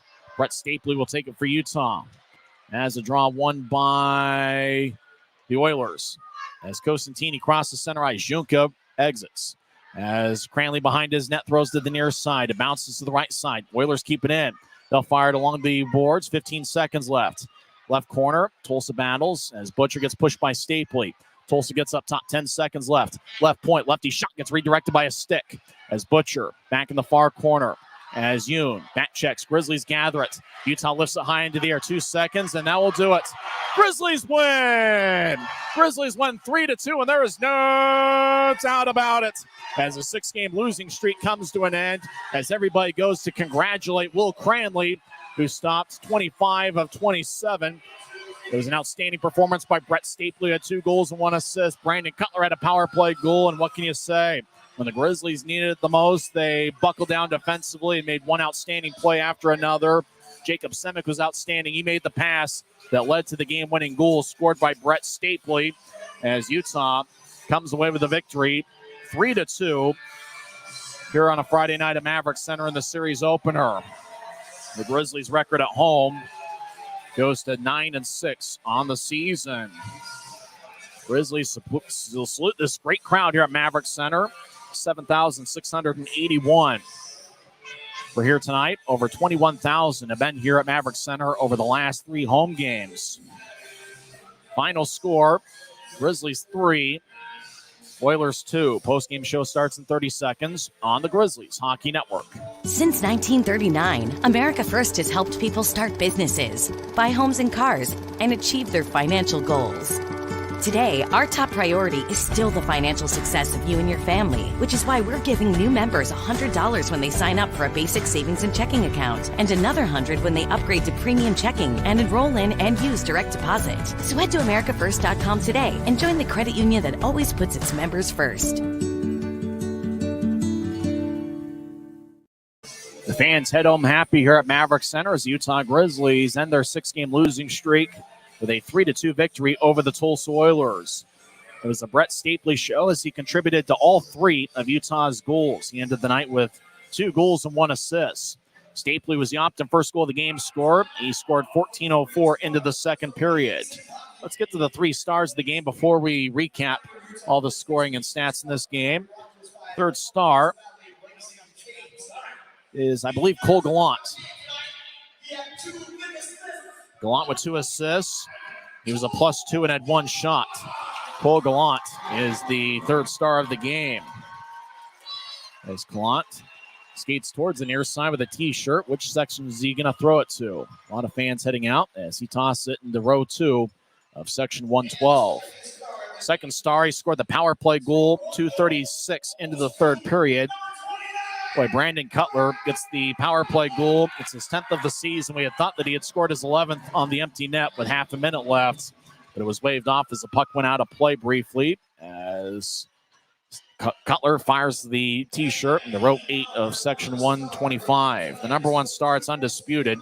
He probably should be the first, second, and third start with the way he played tonight, both offensively and defensively. Brett Stapley is the number 1 star of the game. He led the way with 7 shots. He was a +1, and he had 2 goals and 1 assist.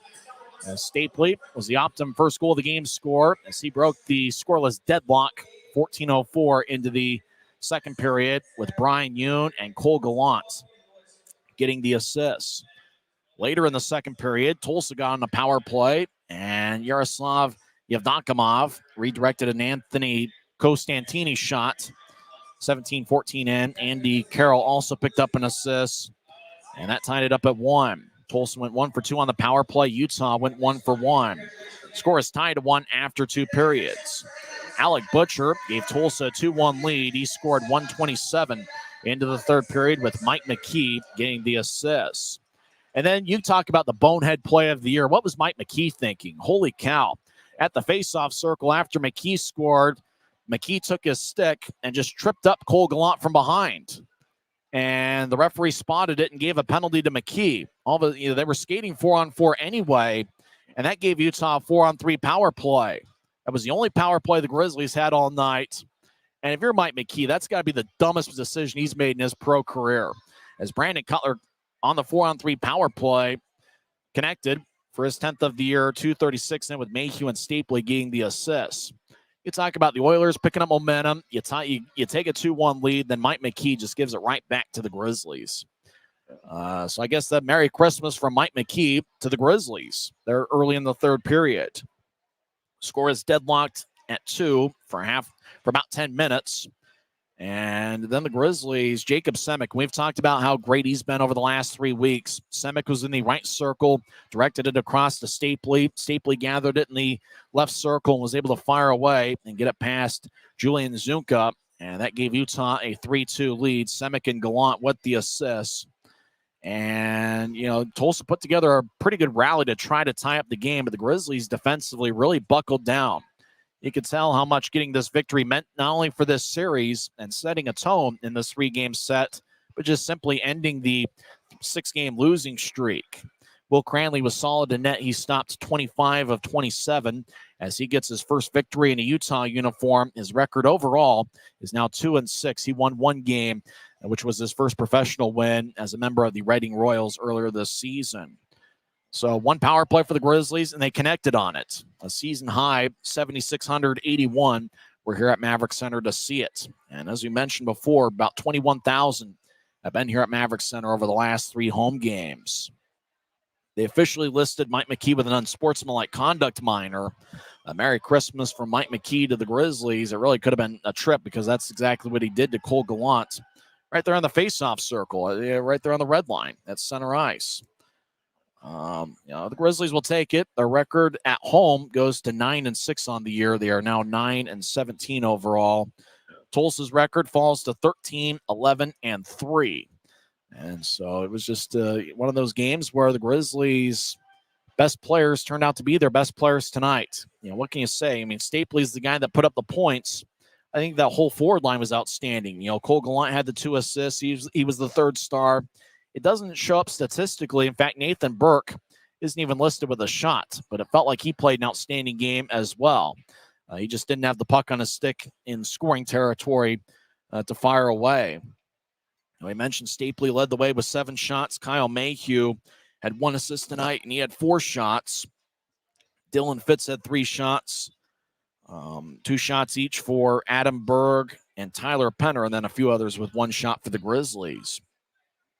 For Tulsa, nobody had a multiple-point game. Alec Butcher and Yaroslav Yevdokimov had the goals. Anthony Costantini, Andy Carroll, and Mike McKee each had assists. Shots were pretty even. Dallas Kalmu, in his Tulsa debut, actually led the way with 5 shots. Yevdokimov had 4 shots, and then 3 shots for Reggie Millette, and then a bunch of others with 2 shots for the Oilers. So the Grizzlies come away with a victory. Final score 3-2. As this big Maverik Center crowd is filing out as they head home happy, as the Grizzlies come away with a 1-goal victory. We talked about the importance of scoring first. Utah is now 7-3 when scoring first this season. It's really a third period comeback victory. I mean, the score was tied after 2 periods. Utah is now 1-2 in games where they were tied after 2 periods. And with Tulsa scoring first in the third period, it was a comeback victory for Utah, who scored 2 unanswered, 1 by Cutler and 1 by Stapley, to come away with a 3-2 victory. When we come back in 30 seconds, we'll talk with Tim Broussard and get his thoughts on what he saw tonight. Big third period for the Grizzlies and a big night for Brett Stapley, who had 2 goals and 1 assist, as Utah comes away with a 3-2 victory here on the Maverik Center ice. We'll talk with Tim on the other side. This is the Grizzlies Hockey Network. From commercial to recreational truck accessories, Mountain Land Truck Outfitters has got what you need. Flatbeds, spray and bed liners, lifts and leveling kits, wheels and tires. Mountain Land Truck Outfitters proudly uses a brand you know and trust. And with our experienced, knowledgeable, and friendly staff, your visit here will be informative and enjoyable. Stop into our convenient location in Provo at 265 South 100 West, or call 801-225-4637 to get a quote for your fleet or individual truck. Mountain Land Truck Outfitter. Final score from Maverik Center, Utah 3, Tulsa 2. It was really the Brett Stapley show. He's contributed to all 3 of Utah's goals. Tim, 1-goal victory. What made the difference tonight? Gosh, I think we just went out there and earned the third period. I had a feeling it was going to be 3-2, but safest score in hockey, because most games end up 3-2. But I like the way that we dug down and just got it done. I mean, tons of notes and stuff like that. But I think what we did is we actually got down and we started having a little bit of success in the interior passing. We had a little bit of the on the power play on that 4-on-3 where we were able to walk it in and they collapsed in. So we took more room and they gave up a little bit. So we took even more. And then at that point, it's just a matter of time. So I like the way that we were being a little bit more methodical and purposeful with our passing. And I think that's what ultimately led as a team win. Butcher scores from the left side, gives Tulsa a 2-1 lead. They didn't even drop the puck, and Mike McKee trips up Cole Gallant and gets a penalty. Gives Utah their only power play of the game, and then Brandon Cutler connects on it to tie the score. Merry Christmas, I guess, from Mike McKee to the Utah Grizzlies. What was he thinking? Discipline. Unfortunately, that he paid, the ultimate price for it, right? Gave up a goal just because he had an issue and decided to take it out, not only in plain view of the referee, but everybody and linesmen. So I'm sure he's feeling like the heel and that's okay. You earned it. You got your money's worth out of it. Now let me ask you, McPhee, was it worth it? Probably not. Probably not, especially considering the Grizzlies capitalized on that power play. Both teams had 1 power play goal in tonight's game. Grizzlies ended up with 14 scoring chances. Tulsa, according to the off-ice officials, had 10.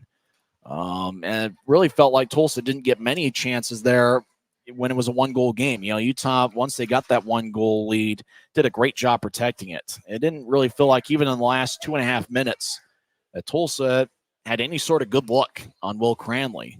Right. And so with the success that they were having earlier in the game, especially on the left wing side, I think Ryan Kanasowicz kind of closed that off. And so then Tulsa had to go farther out of the way. Well, that drops the angles down to nothing. And I thought that what was left to pick up. Our goalie did just absolutely fine. Just stepped in there, saw everything in front. Cranley just was there, and he was getting more comfortable as the game was getting on. So the confidence there. I think if he had to go tomorrow night, he probably could and be in top condition. Dante Januzzi was the backup goaltender tonight, and he was sporting some new green pads. The next time he hits the Maverik Center ice, he'll be in those green pads, which have a little bit of that Grizzlies professional green look to it, kind of a forest green, and it'll be a sharp look when Dante hits the ice for the next time. He was wearing those, I think, Portland Winterhawks colored pads earlier this season. I think the good thing here for the Grizzlies, you set the tone here in game one. And obviously tomorrow night's going to be a big one for Utah as well. And, for all the road struggles the Grizzlies have had, Utah has done a good job protecting home ice. They're now 9-6 here at home. Right. Okay. So going forward, we haven't had a lot of really good news stories to go with, especially after the last road trip. So let's keep the momentum going. Let's keep the energy high. The short line shifts, I think, benefited both teams, and we didn't see so much of the unesthetically pleasing hockey so much tonight. I think the energy was high and it was fresh, and a lot of really good plays on both ends. Offense was making plays, defense was making plays. Throw out more vague superlatives, Tim. I get it, folks, but at least it wasn't oh no, this is a Tulsa game. I enjoyed watching this game. And it felt like it kind of ramped up as the game played out. It kind of started out a little bit slow with that filling out process, just kind of assessing what each team has, and it seemed like the last two periods, it was pretty good. How about the crowd tonight? 7,681, third straight great crowd we've had here at Maverik Center. Wow, and it was electric. You were just waiting for it to go, and even on the empty net goal that should have been, that wasn't. But I guess the puck deflected out of play a little bit. Okay, it was probably near the Tulsa bench that deflected out of play. Right, I was watching it I pulled the replay up on Flow Sports, and I was trying to see where exactly, and it was kind of more of a mess of bodies. So at least I couldn't see a clean deflection, but okay, fine. But we ended up 3-2. A little number of takeaways you can take from the game. We still have yet to get significantly physical during the game. Although in the third period, the Grizzlies did out hit Tulsa 8-2. Yeah. Okay. So establishing precedence there. I would expect Tulsa to match that tomorrow night and come out. I think that we did a really good job of thwarting. There we go. Yep. Thwarting any continued success from Tulsa through the neutral zone into our zone. Now, once they were in our zone, especially earlier in the game, they had time to set up and do a few rotations and literally cycle the puck. That's not what you want to have if you're the Grizzlies side. But being able to counteract that and then go back down to the other end, where in the first period we were kind of like one man, get through the blue line and then launch a shot or find something. Whereas as the game progressed, we were having success with passing, and now we were able to set up, and then culminating in the find away goal, the Stapley goal, where he's over here on the left hand side, shoots, and that's because all the Grizzlies that came in, he's on the left, three of the Tulsa defenders are over there, and he's unaccounted for coming in late. Beautiful shot. Cutler connected on a one-timer. That's something he'd struggled with a little bit. Most of his shots been on kind of wrist shots and whatnot. The one-timer, though, was a beauty from Cutler. Oh, yeah, and took zero time to let off. And if you look at it, I don't think he got it with the heel of the blade. I think he got it with the toe. So that means that there's going to be a little bit of that wobble action. But if there was, it was immediately in the back of the net. And the nice celebration right in front of he's sliding right in front of the Tulsa bench. I enjoyed that. That made me feel good. Yeah, Brandon Cutler knows how to celebrate goals, unless he doesn't want to score the goal, which we saw a couple weeks ago when he tried to get Nathan Burke as third of the game, and then Cutler reluctantly is like, I guess I scored. Great. That's fine. One of the good stats in the game, time of game 2 hours and 20 minutes. One other thing that stood out, according to the off-ice officials, giveaways. In the third period, Tulsa had 7. The Grizzlies only had 1. That could have made a big difference here tonight. Right, okay, so going back and almost felt like those were forced giveaways. Grizzlies really on the attack defensively, forcing Tulsa to, throw errant passes or deflecting centering feeds, those sort of things. Right. Okay. So, going back to your nothing but cakes, with all the, but I wanted the Tulsa turnovers, we wanted the Tulsa turnovers because they're famous for that. But, then you go into the tennis analogy. Is it an unforced error?